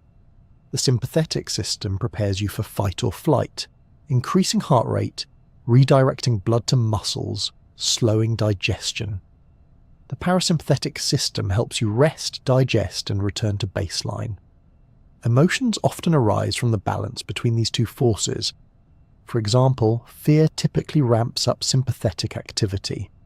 You might feel a racing heart, shallow breathing, cold hands, and a sudden need to scan your surroundings for exits. These are survival tools. Your body is preparing to either confront danger or escape it. Once the threat passes, the parasympathetic system works to calm things down. It slows your heart, relaxes your muscles, and tells your body, "We're okay now." But emotions are rarely that simple. Most feelings are blends: fear mixed with excitement, sadness tinged with relief, happiness shaded by nostalgia. Your brain doesn't just flip one switch. It activates multiple regions, compares past experiences, reads social cues, and sometimes even consults your gut, quite literally. The enteric nervous system, often called the second brain, resides in your gastrointestinal tract and communicates closely with the central nervous system. This is why anxiety can cause stomach upset, and why you sometimes feel emotions in your belly before you fully understand them in your head. Chemicals also play a starring role. Neurotransmitters like dopamine, serotonin, norepinephrine, and oxytocin modulate emotional states in different ways. Dopamine is associated with reward and motivation. It spikes when you achieve a goal, eat something delicious, or get a compliment. Serotonin influences mood, sleep, and appetite, and is a major player in many antidepressant medications. Norepinephrine, like adrenaline, revs up alertness and arousal. Oxytocin is often dubbed the love hormone because it strengthens social bonds, trust, and attachment, released during hugs, eye contact, and those lovely moments when a dog looks at you like you're the center of the universe. These chemicals don't act in isolation. They interact in a constantly shifting neurochemical dance, influenced by genetics, environment, experience, and behavior. Even something as simple as taking a walk in nature, getting a good night's sleep, or hearing a favorite song can nudge your emotional chemistry in a different direction. Your brain is never emotionally neutral. It's always balancing and recalibrating. Interestingly, the The prefrontal cortex, the more recently evolved part of the brain responsible for reasoning and decision-making, plays a key role in regulating emotion. It evaluates input from the limbic system and helps modulate responses. Should you panic at the spider on the windowsill or calmly escort it outside?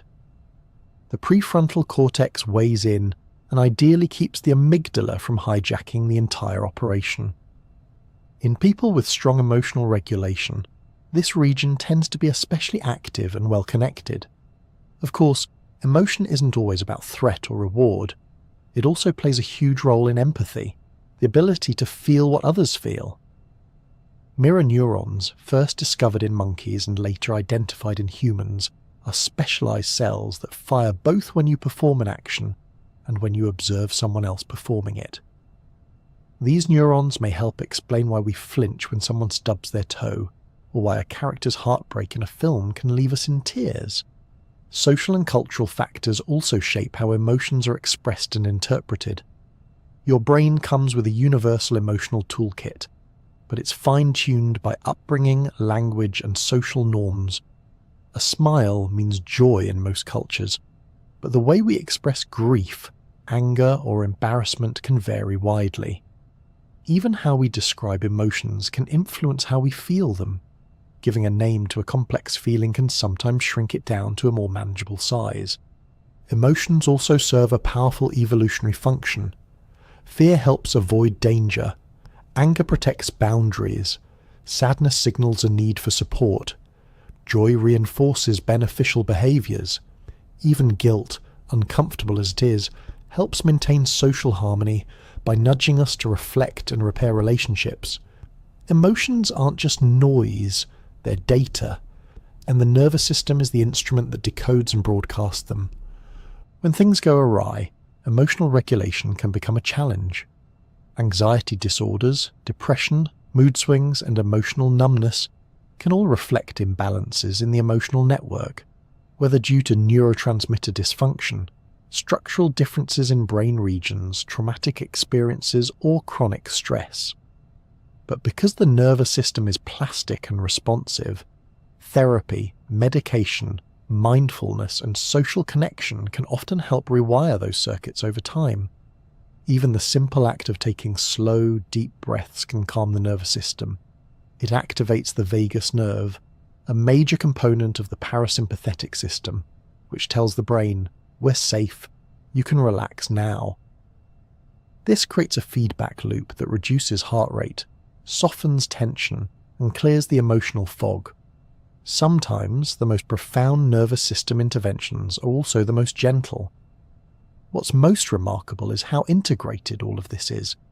Emotions are not just brain states. They are full-body experiences shaped by history, chemistry, reflexes, memories, and context. You don't just think emotions, you feel them in your skin, your chest, your breath, your gut.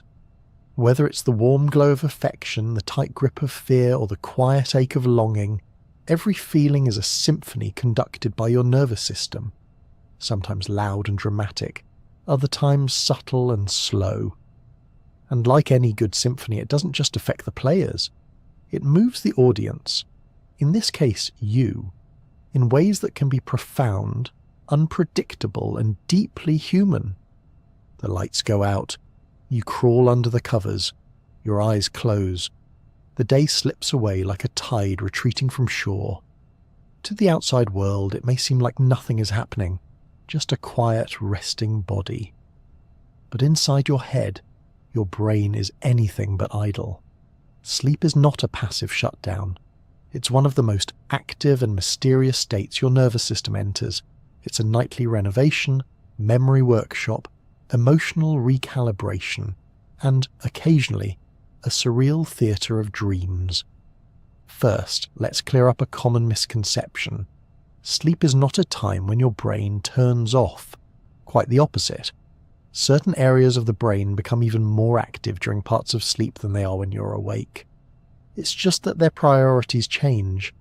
While you snooze, your brain is sorting, filing, cleaning, strengthening, and even dreaming, all in the background, like a housekeeping staff that only works after dark.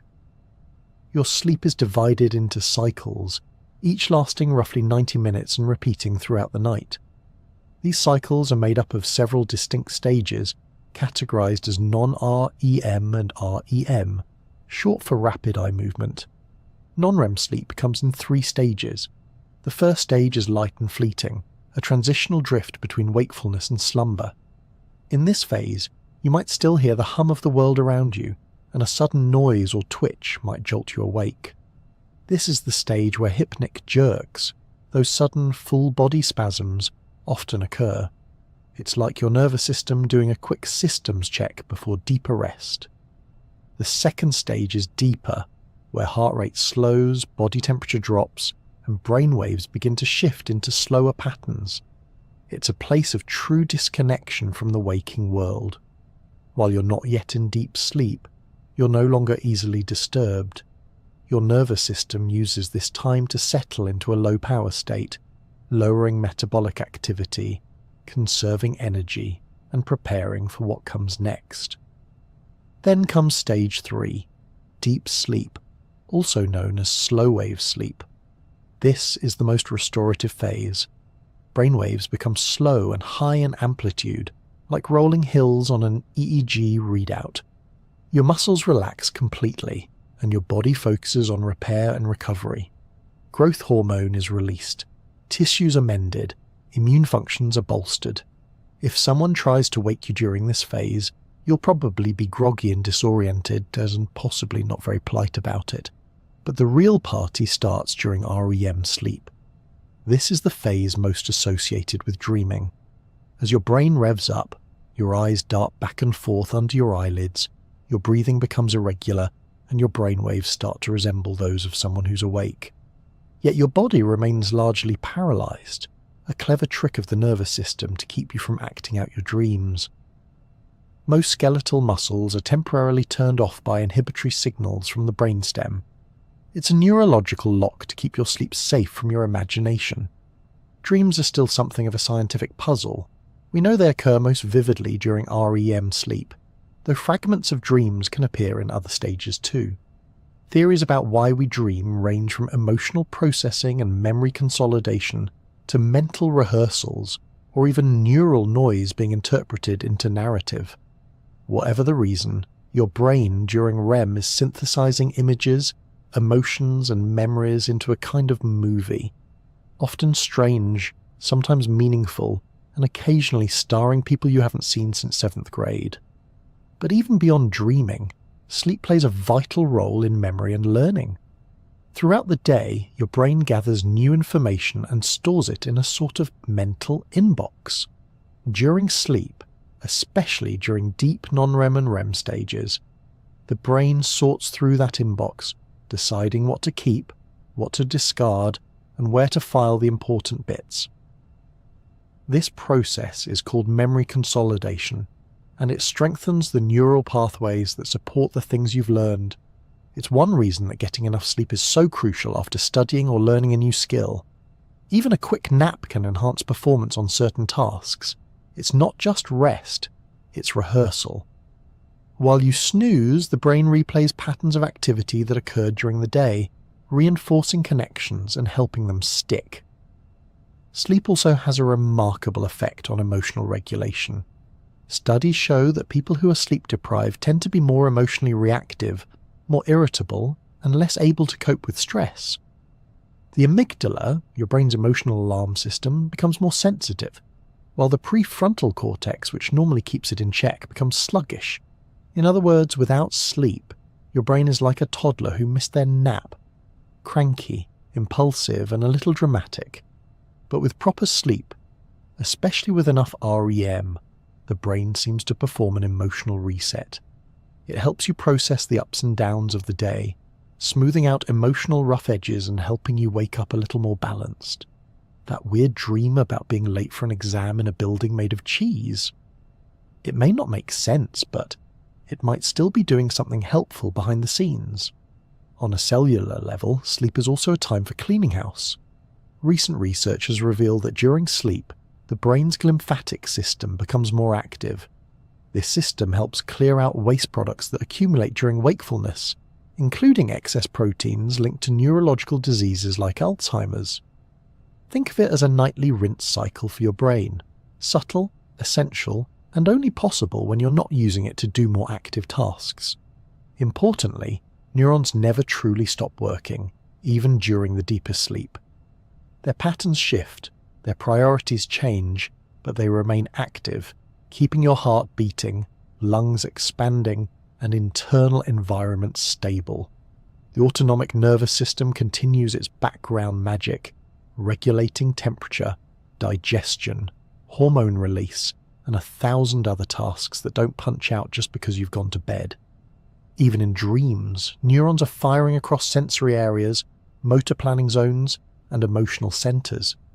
The brain doesn't just store old memories, it recombines them, plays with them, sometimes creates new associations. This flexibility may be part of what makes humans so creative. Sleep might not just help us remember what happened, it may help us imagine what could be. Despite its importance, sleep is still a bit of a biological mystery. We know what happens during different stages, and we can track its benefits, but the full reason why sleep is so essential, and why evolution preserved it across so many species, is still being uncovered. Dolphins sleep with half their brain at a time. Birds can sleep mid-flight. Even fruit flies show sleep-like behavior. It's clear that whatever sleep is doing, it's worth the risk of lying motionless for hours in a world full of predators. In humans, the effects of sleep deprivation are quick and profound. After just one sleepless night, attention, coordination, and memory begin to falter. Prolonged sleep loss affects metabolism, immune function, mood, and even gene expression. It's not just about feeling tired. Sleep is woven into every aspect of health and cognitive function. That's why the sleepy brain is not a lazy brain. It's a busy, purposeful, hard-working organ that just happens to do its best maintenance work while you're out cold. It repairs, sorts, cleans, and creates. All while you dream of penguins, parallel universes, or accidentally showing up to work in your pajamas. So the next time you lie down, think of it not as checking out, but as checking in to a quiet, restorative neural retreat. Your nervous system knows what to do. All you have to do is drift. You don't think about making your heart beat. You don't consciously tell your stomach to start digesting lunch, or remind your lungs to breathe in before you yawn. These things just happen. They run smoothly in the background, like an invisible operating system managing the most essential parts of your existence without ever demanding your attention. That system is called the autonomic nervous system, and it is, quite fittingly, one of the quietest but most powerful supervisors in your body. The word autonomic comes from autonomous, which means self-governing, and that's exactly what this system does. It takes care of all the vital functions that don't require your conscious input. Your heartbeat, blood pressure, breathing rate, digestion, pupil dilation, body temperature, and even how much you sweat are all modulated by this built-in life support system. It's not glamorous, but it's incredibly efficient. A tireless background orchestra tuning and adjusting every second of the day. The autonomic nervous system has two major branches, the sympathetic and the parasympathetic. These two systems are often described as working in opposition, but they're really more like dance partners, each taking the lead at different times depending on what life throws at you. Let's meet the more dramatic of the two first, the sympathetic nervous system. This is your fight or flight mode, the inner alarm system that gets triggered when something startling or stressful occurs. When your brain perceives a threat, whether it's a snake in the grass or an unread email with the subject line urgent, the sympathetic system springs into action. In response, it kicks off a rapid series of physiological changes. Your heart rate speeds up, pumping more oxygenated blood to your muscles. Your pupils dilate to let in more light and improve vision. Airways open up to help you breathe more deeply. The digestive system hits the brakes because who needs to digest a sandwich when there might be a tiger nearby? Blood is rerouted away from the stomach and toward the limbs, readying you to run or react. All of this happens within moments, and you don't have to lift a finger. That sudden feeling of adrenaline, that's thanks to the sympathetic nervous system working closely with the endocrine system.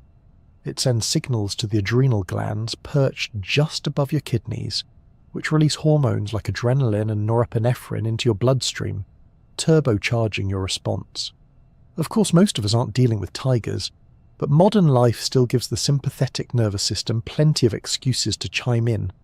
Public speaking, deadlines, phone calls you didn't expect, loud noises, or even an awkward pause in conversation. Your body doesn't always distinguish between an existential threat and mild embarrassment. If it feels urgent, the response is similar. That's where the parasympathetic nervous system comes in. This is your rest and digest mode, the calming counterpart to the sympathetic system's high alert enthusiasm. Its job is to bring things back to baseline after the storm has passed. It slows the heart rate, promotes digestion, constricts the pupils back to normal, and encourages relaxation and repair. The parasympathetic system is largely responsible for helping your body perform maintenance. It helps produce saliva, stimulate intestinal activity, and manage the slow and steady business of keeping you alive when nothing dramatic is happening. It also supports immune function, sexual arousal, and energy conservation. In short, it's your nervous system's built-in spa day. One of the key pathways of the parasympathetic system is the vagus nerve, a long meandering nerve that extends from your brainstem all the way down through your chest and into your abdomen. It's involved in regulating heart rate, digestion, and vocal cord function, among other things. It even plays a role in inflammation and immune signaling.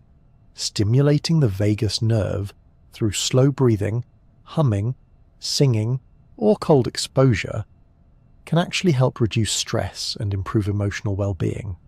The balance between the sympathetic and parasympathetic systems is known as autonomic tone. Ideally, your body shifts smoothly between the two as needed. If you're in danger, the sympathetic system takes the lead. Once you're safe, the parasympathetic system brings you back to a state of calm. But modern stresses can sometimes cause the sympathetic system to stay active for longer than it should, leading to chronic tension, elevated blood pressure, and fatigue. Fortunately, your nervous system is highly responsive to cues from both your environment and your behavior. Deep breathing, for instance, sends signals to the brain that you're safe. This slows the heart rate and activates the parasympathetic response. Meditation, stretching, nature walks, and even laughing can also tip the balance toward relaxation. Interestingly, some organs are controlled by both systems in a kind of push-pull relationship. The heart, for example, speeds up under sympathetic influence and slows down under parasympathetic control. The digestive system, on the other hand, is inhibited by the sympathetic system and stimulated by the parasympathetic system. It's like having two managers with different priorities, one focused on emergency preparedness, the other on daily operations. Not every organ is under such dual control. Sweat glands, for instance, are primarily managed by the sympathetic system. That's why anxiety often leads to clammy palms or a suspiciously damp shirt at the worst possible moment. It's not your fault. It's biology trying its best to keep you cool under pressure. The autonomic nervous system also plays a crucial role during sleep. As you begin to drift off, parasympathetic activity increases, helping your body wind down. Heart rate slows, blood pressure drops, and digestion resumes its unhurried rhythm. If something wakes you suddenly, a noise, a bad dream, or a mystery bump in the night, the sympathetic system can kick in almost instantly, bringing you to alertness before you're even fully aware of what's happening. Another fascinating feature of the autonomic system is its involvement in emotional responses. Think about blushing, a flushed face during anger, a lump in your throat when you're sad, or butterflies in your stomach before a big moment. These are visceral expressions of emotional states, routed through autonomic pathways. The nervous system doesn't just manage your body, it expresses your inner world through it. Disorders of the autonomic nervous system, while rare, can have wide-ranging effects. Conditions like dysautonomia, orthostatic hypotension, or vasovagal syncope involve disruptions in autonomic regulation. These can cause symptoms like dizziness, fainting, abnormal heart rates, and difficulties with temperature control or digestion. Because the autonomic system touches so many body systems, even minor dysfunctions can be disruptive. Yet most of the time, this system functions quietly and flawlessly, keeping you balanced between action and rest, danger and safety, tension and release. It's the part of the nervous system that never takes a bow, never demands applause, but still deserves a standing ovation. So the next time you find your heart racing, your breath quickening, or your shoulders relaxing after a deep exhale, remember, your autonomic nervous system is hard at work behind the scenes.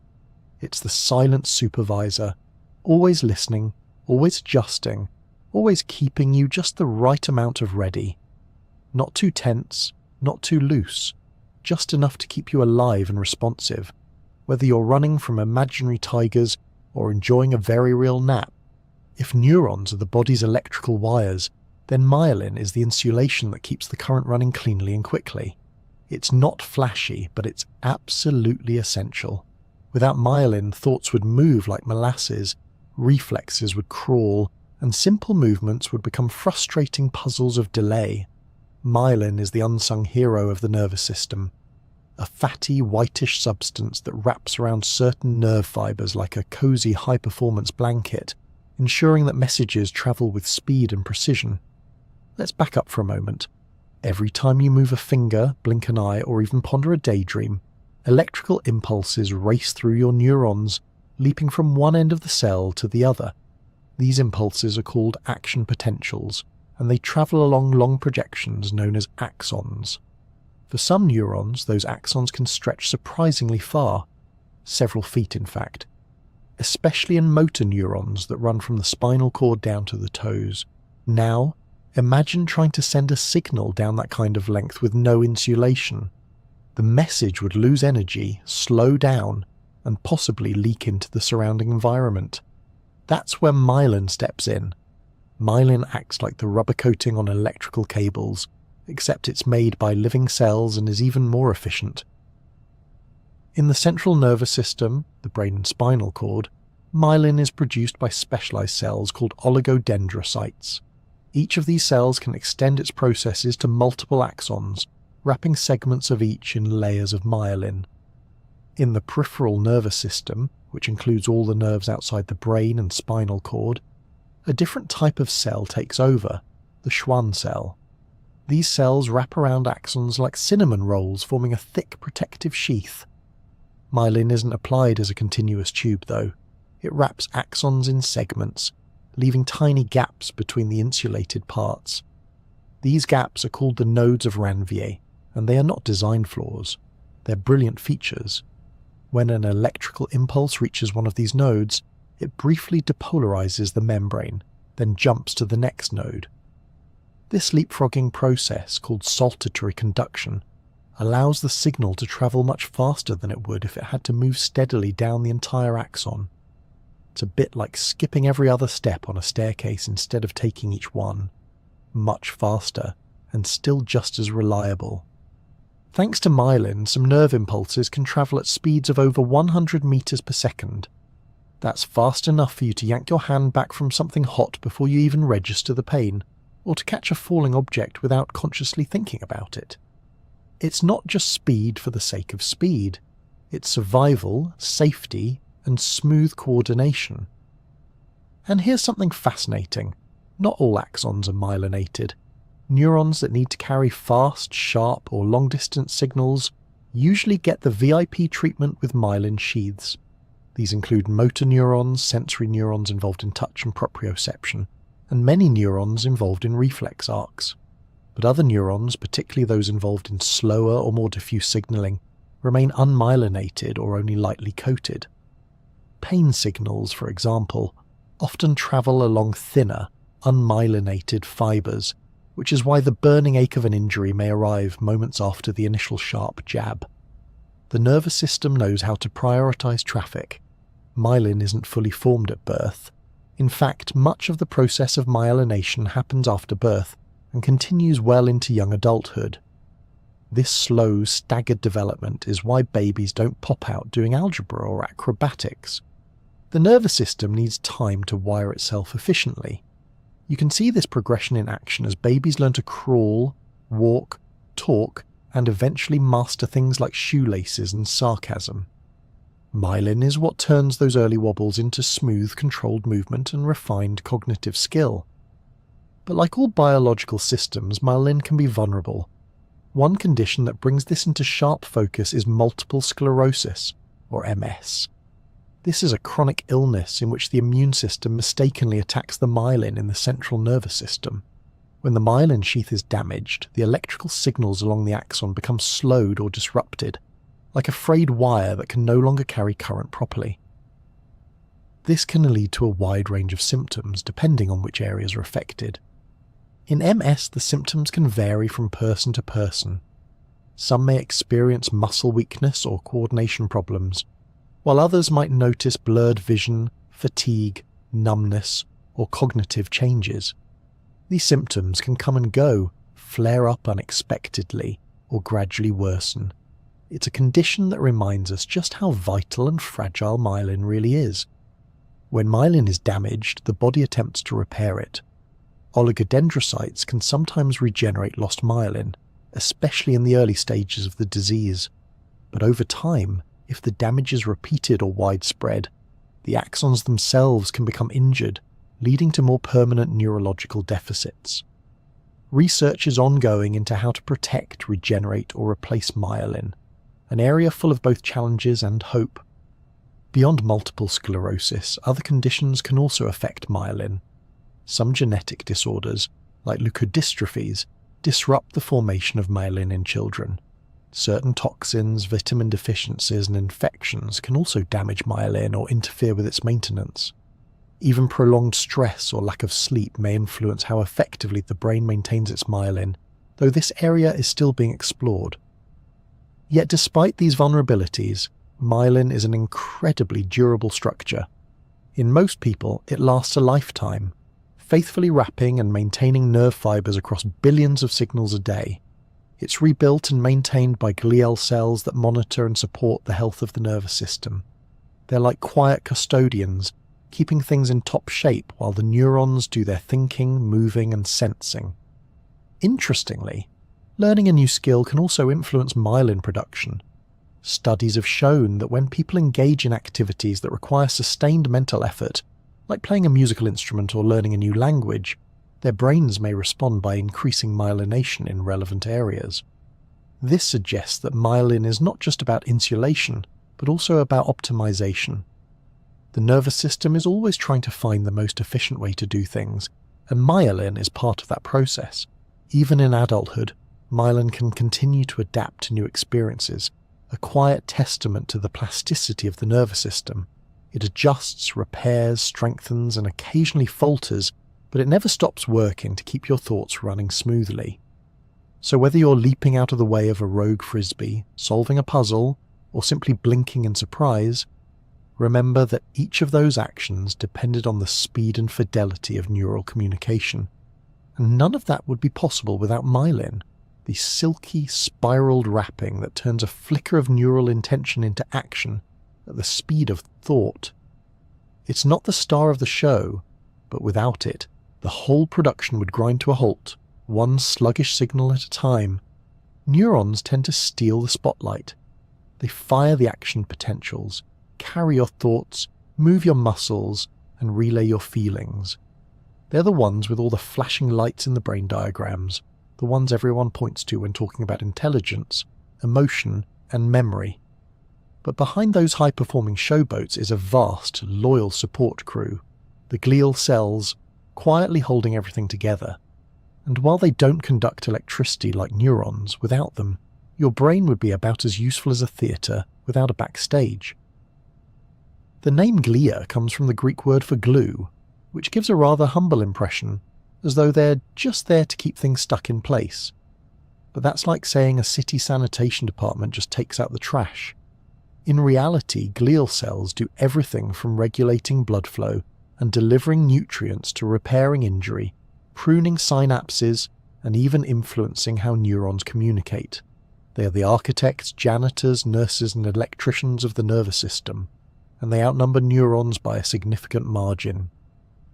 Let's start with astrocytes, named for their star-shaped appearance under the microscope. These cells are the multitaskers of the brain.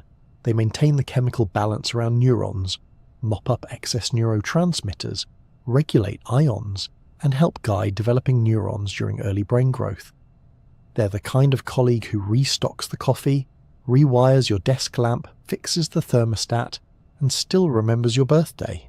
Astrocytes also form part of the blood-brain barrier, a semi-permeable shield that controls what substances in the blood are allowed into the brain's delicate environment. This is a vital job. The brain needs a constant supply of oxygen and glucose, but it also needs protection from toxins, pathogens, and certain chemicals that could throw off its finely tuned chemistry. Astrocytes help regulate what gets in, keeping the peace at the border. And when injury strikes, a concussion, a stroke, or a rogue virus, astrocytes leap into action. They swell, change shape, and form a kind of scar tissue around the damaged area. This can be both helpful and problematic. It seals off the danger zone, but sometimes interferes with regrowth. Still, they're doing their best under pressure, trying to manage damage while keeping the rest of the brain running smoothly. Then there are the microglia, the brain's own personal immune force. These are the smallest of the glial cells, but they pack a punch. Constantly patrolling the nervous system, they look for signs of trouble, dead cells, foreign invaders, or proteins that don't belong. When they find something suspicious, they respond swiftly, engulfing and digesting the threat in a process called phagocytosis. It's not glamorous, but it's absolutely critical. Microglia also help during development by trimming synapses. When the brain is forming, it tends to create far more connections than it actually needs. Microglia act like sculptors, carving away the extra connections to refine and streamline the network. This synaptic pruning continues into adolescence and plays a key role in shaping how your brain functions. Interestingly, researchers have discovered that microglia are sensitive not only to injury and infection, but also to stress, sleep deprivation, and chronic inflammation. When overstimulated, they can become overzealous, contributing to conditions like neurodegenerative disease or chronic pain. Like many things in biology, balance is everything. Even the immune cells of the brain need to know when to act and when to stand down. Next on the roster are the oligodendrocytes, which are arguably the most fashion-forward of the glial world, given their talent for wrapping axons in myelin. Each oligodendrocyte can extend multiple arms to different neurons, sheathing segments of axons in thick, fatty insulation. This insulation speeds up the transmission of electrical signals, like fiber optic cables laid across a city, ensuring that messages arrive quickly and clearly. The importance of myelin is hard to overstate. Without it, thoughts would crawl, reflexes would falter, and coordinated movement would be an exhausting mess. Oligodendrocytes don't just install this insulation, they maintain it, checking for damage and making repairs as needed. They are the quiet maintenance workers behind the scenes, ensuring the brain's messages travel at top speed. In the peripheral nervous system, their role is played by Schwann cells. These operate much the same way, but with a more one-to-one relationship. Each Schwann cell wraps around a single segment of a single axon. They also assist in regeneration. If a nerve is damaged outside the brain and spinal cord, Schwann cells can help guide the regrowth process. That's part of why peripheral nerves can sometimes recover after injury, whereas central nervous system damage is usually more permanent. But glial support doesn't stop there. There are also ependymal cells, which line the ventricles of the brain and help produce cerebrospinal fluid, the clear liquid that cushions the brain, removes waste, and keeps things chemically balanced. It's like the brain's private spa, refreshed and circulated thanks to these modest but important cells. All of these glial cells work together in intricate harmony. While neurons may get the headlines for forming memories, generating thoughts, and controlling movement, they rely entirely on glial support. Neurons are needy. They require constant nourishment, protection from chemical imbalances, stable temperature, and timely cleanups of their waste. Glia provide all of that, and more. In recent years, the view of glial cells has shifted dramatically. They're no longer seen as just support staff, but as active participants in neural function. Astrocytes, for example, are now known to influence synaptic transmission. They release their own signaling molecules, sometimes referred to as gliotransmitters, that can modulate how neurons fire and communicate. Glia also seem to play a role in learning and memory.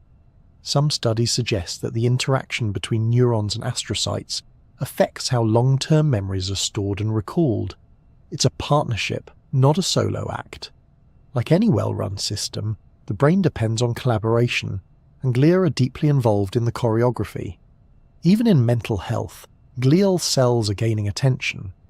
Depression, anxiety, schizophrenia, and neurodegenerative diseases like Alzheimer's and Parkinson's have all been linked in some way to glial function. Whether it's inflammation from overactive microglia or disrupted communication from damaged oligodendrocytes, the quiet work of glia can have profound effects when things go wrong. There's also something poetically reassuring about glia. They don't demand the spotlight, they don't fire action potentials or make bold decisions, but they are absolutely essential, showing up day after day, regulating, supporting and cleaning up. They remind us that the most important jobs aren't always the loudest, that behind every action, every thought, every flicker of consciousness, there is a quiet workforce making sure the system runs. So the next time you think, remember, move or feel, know that your glial cells are there with you, forming the scaffolding of experience, the support beams of cognition, the janitors and architects of the mind. You might not hear them, but without them you wouldn't hear anything at all. The nervous system is a marvel of design, a delicate, intricate web of circuits and signals that manages everything from muscle twitches to symphonies of thought. Most of the time, it hums along beautifully, like a well-tuned orchestra playing the symphony of life without missing a beat.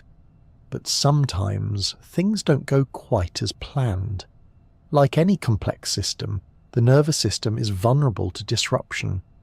These disruptions can come in many forms, from tiny chemical imbalances to larger structural injuries, and when they do, we see the effects in conditions we call neurological disorders. Now, before we dive in, it's worth noting that this is not a tale of doom and gloom. While neurological disorders can be serious, they're also an area where medicine, science, and the human spirit shine. Advances in understanding, treatment, and support have brought enormous progress and continue to do so every day. In many cases, people adapt, improve, and live meaningful, rich lives. The brain, after all, is a master of compensation and resilience. Let's begin with Parkinson's disease, a condition named after the British doctor James Parkinson, who first described it in the early 1800s. It's a progressive disorder that primarily affects movement, caused by the gradual loss of dopamine-producing neurons in a part of the brain called the substantia nigra. Dopamine, among its many roles, is crucial for smooth and coordinated muscle activity. Without enough of it, the motor circuits of the brain start to falter. The most common symptoms of Parkinson's include tremors, often starting in the hands, stiffness, slow movement, and balance difficulties. Facial expressions may become more subdued, handwriting might shrink, and simple tasks like buttoning a shirt can take more effort. But it's not just about motion. Parkinson's can also affect mood, sleep, digestion, and even smell. There's currently no cure, but there are many treatments that help manage symptoms.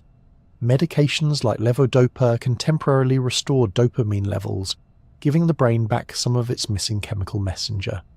Other drugs help the body make better use of the dopamine that's left or block its breakdown.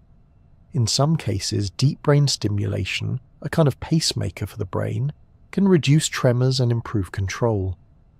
And just as important as medications are lifestyle supports.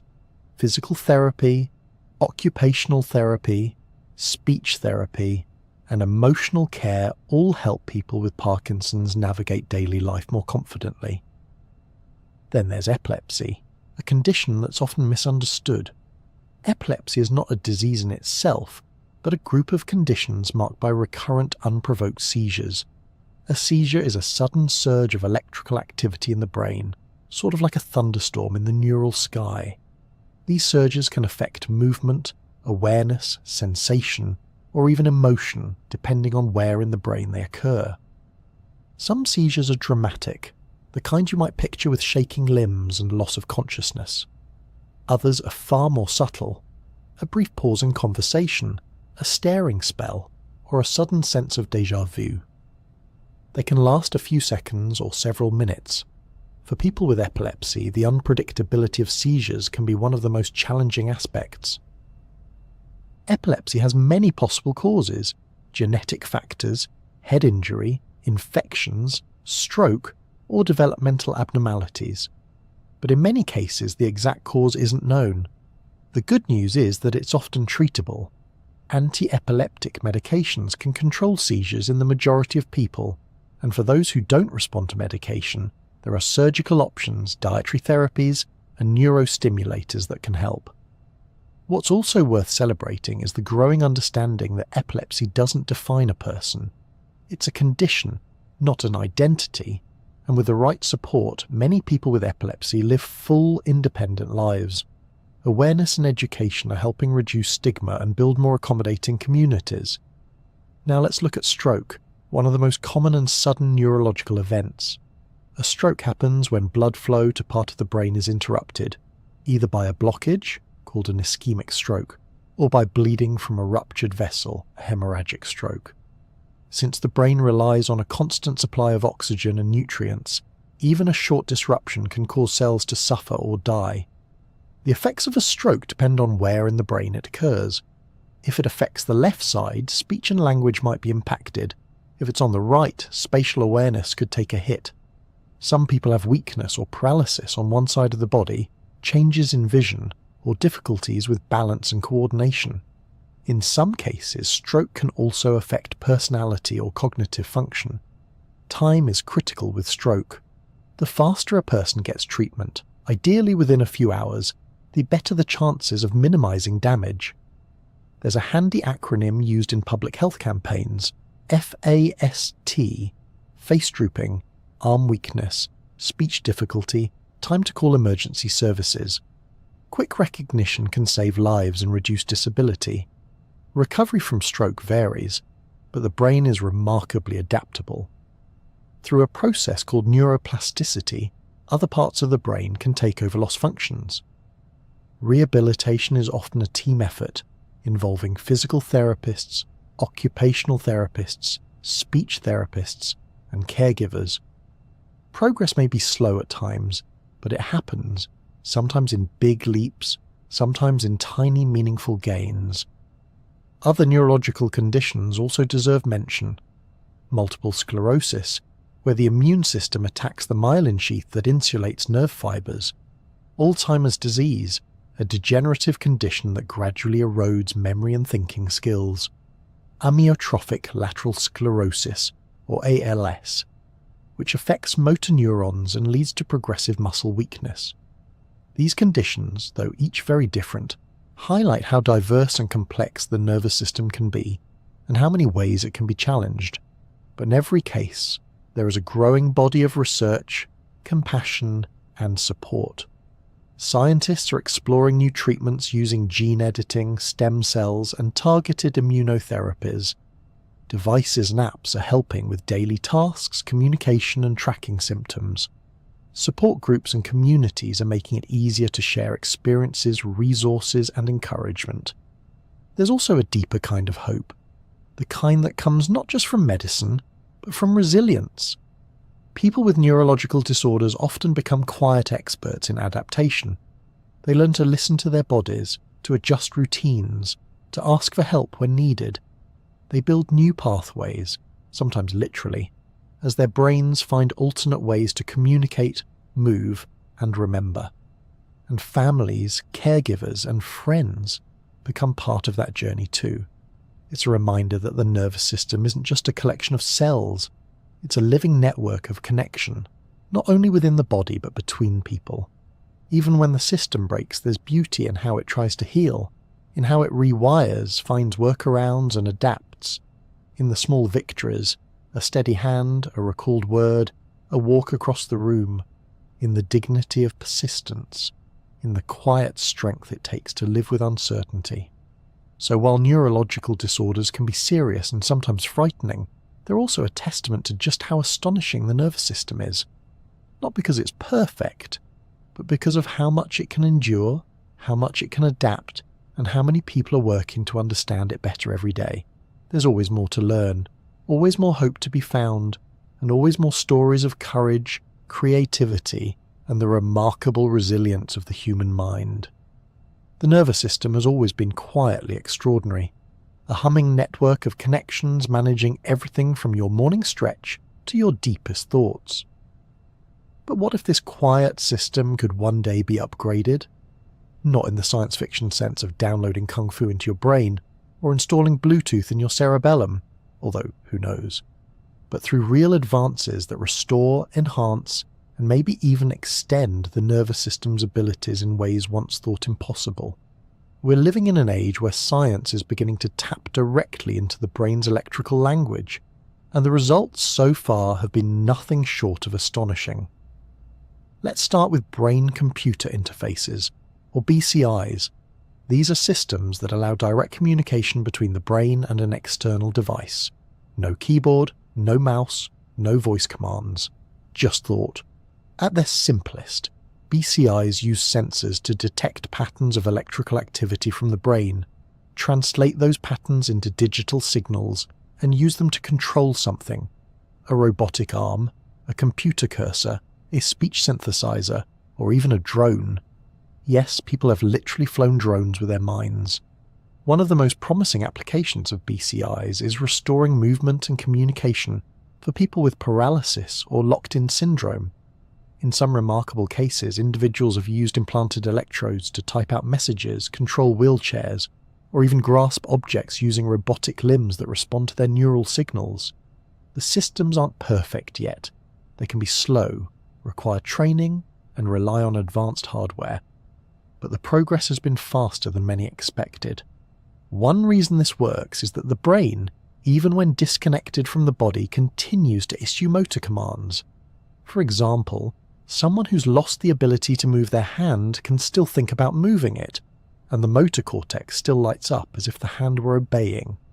BCIs tap into those signals and redirect them elsewhere. It's a bit like rerouting traffic when a bridge is out. The brain says, move, and the system says, got it, let's find another way. Researchers are also exploring the reverse, feeding information into the brain.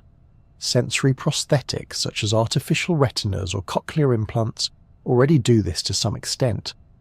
These devices capture visual or auditory data and convert it into electrical signals that the brain can interpret. The results vary, but many people with cochlear implants, for example, are able to hear well enough to understand speech, music, and environmental sounds. A true marvel of neuroengineering.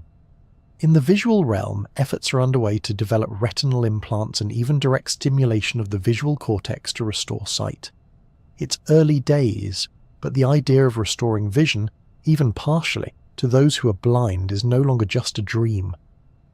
And some researchers are asking, if we can restore basic vision, could we eventually create entirely new kinds of perception?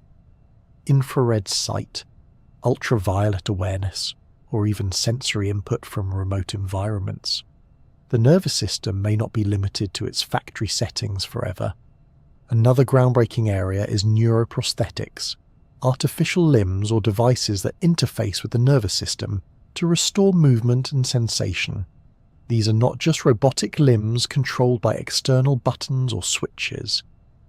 The most advanced versions connect to nerves or muscles directly, allowing users to move them using natural signals and, in some cases, even feel touch or pressure. This feedback loop, movement and sensation is key to making a prosthetic feel like a part of the body rather than a tool. Some new prosthetics can transmit sensory information back into the peripheral nerves, tricking the brain into believing the sensation is coming from a real hand or foot. It's not quite indistinguishable from the original, but it's close enough to change lives. In clinical neuroscience, there's also growing interest in using electrical stimulation to treat conditions like Parkinson's disease, depression, and epilepsy. Deep brain stimulation, where electrodes are implanted into specific brain regions, has helped thousands of people with Parkinson's reduce tremors and improve mobility. The technique delivers targeted pulses of electricity to regulate abnormal neural activity, like tuning a radio to a clearer signal. More recently, researchers have been experimenting with non-invasive brain stimulation techniques, such as transcranial magnetic stimulation and transcranial direct current stimulation. These approaches use magnets or small electrical currents on the scalp to modulate brain activity. They've shown promise in treating depression, anxiety, and even boosting cognitive performance in some cases, though the effects can vary and are still being carefully studied. Meanwhile, neurogenetics and stem cell therapy are opening doors that seemed sealed shut just a decade ago. By understanding the genetic basis of certain neurological conditions, scientists are exploring gene therapies that can fix faulty instructions at the source, and stem cells, capable of becoming many different types of cells, are being studied for their potential to replace damaged neurons, regenerate spinal cord tissue, or protect against neurodegeneration. There's even research into synthetic synapses, lab-made connections that mimic the properties of real ones. These could one day be used to repair or enhance neural circuits, or even to create hybrid brain-machine systems. It's still very theoretical, but it raises interesting questions about where biology ends and technology begins. On the horizon, we may also see more integration of neuroscience with artificial intelligence. AI can help decode complex brain activity, recognize patterns, and even adapt to a user's neural signals in real time. This could make BCIs faster, more intuitive, and more useful for everyday tasks. Think of a system that learns your mental rhythms and adjusts its behavior to suit your intent, sort of like having a highly empathetic co-pilot in your own mind. Of course, all this innovation comes with important ethical considerations. How much control should we have over brain activity? What does privacy look like when thoughts can be decoded by machines? How do we make these technologies safe, accessible, and respectful of individual autonomy? These are questions scientists, ethicists, and society at large are beginning to wrestle with. Not because we're already living in a world of mind-reading helmets, but because we're getting closer than most people realize. It's worth noting that not all future breakthroughs have to be high-tech. Some of the most powerful interventions may continue to be low-tech, high-impact practices like mindfulness, sleep hygiene, exercise, and connection with others, all of which promote neuroplasticity and support mental health. The future of the nervous system isn't just about replacing what's lost. It's also about nourishing what's already there. And even with all the gadgets, implants, and interfaces on the horizon, one truth remains beautifully unchanged. The human brain is already an incredible system. It grows, adapts, learns, dreams, and loves, all through soft tissue and electrical whispers. The technologies we develop will likely never replicate its full complexity, but they might help us heal it, support it, or communicate with it in ways we couldn't before. Imagine a future where a person with paralysis can type just by thinking, where a blind person can navigate a room through a synthetic visual signal, where depression is treated not just with medication but with personalized neural feedback, where aging brains are gently supported to retain memory and clarity longer. That future is not light years away. In many labs and clinics, it's already being built. So while the nervous system may be quiet, its future is anything but. It hums with promise, of healing, of enhancement, of new ways to connect. Whether through biology, technology, or some elegant fusion of the two, we're just beginning to understand how to support this extraordinary network. And who knows, one day, A thought alone might be all it takes to shape the world around us. As we come to the end of our quiet journey through the nervous system, take a moment to sit with the wonder of it all. Within you is a vast pulsing network, a symphony of cells, signals, and silent messages working tirelessly to carry your thoughts, shape your feelings, and move your body through the world. It does this without asking for praise or applause, without needing your conscious attention. The nervous system is your body's most devoted communicator, soft-spoken, incredibly precise, and always on call. From the spark of a single neuron to the vast loops of emotion, memory, sensation, and sleep, every part of you is connected by this gentle electrical whisper. It holds your stories, your dreams, your reflexes, and your quiet moments of awe. It carries you through joy, through grief, through the ordinary rhythm of daily life. And somehow, it still finds time to let you laugh at a bad pun, jump at a surprise sneeze, or remember the smell of your grandmother's kitchen. All of this, every blink, breath, and bittersweet memory, is made possible by your nervous system quietly humming along in the background. So as you settle in for sleep, give a little gratitude to your inner circuitry. It has worked hard today, and tonight it will keep watch while you rest, replaying your memories, cleaning house, restoring balance, and preparing you for whatever tomorrow brings. If you enjoyed this gentle exploration of the brain's quiet magic, I'd be ever so grateful if you left a like or subscribe to The Sleepy Scientist. It helps more curious minds find their way here. And before you drift off, I'd love to know, where in the world are you listening from tonight?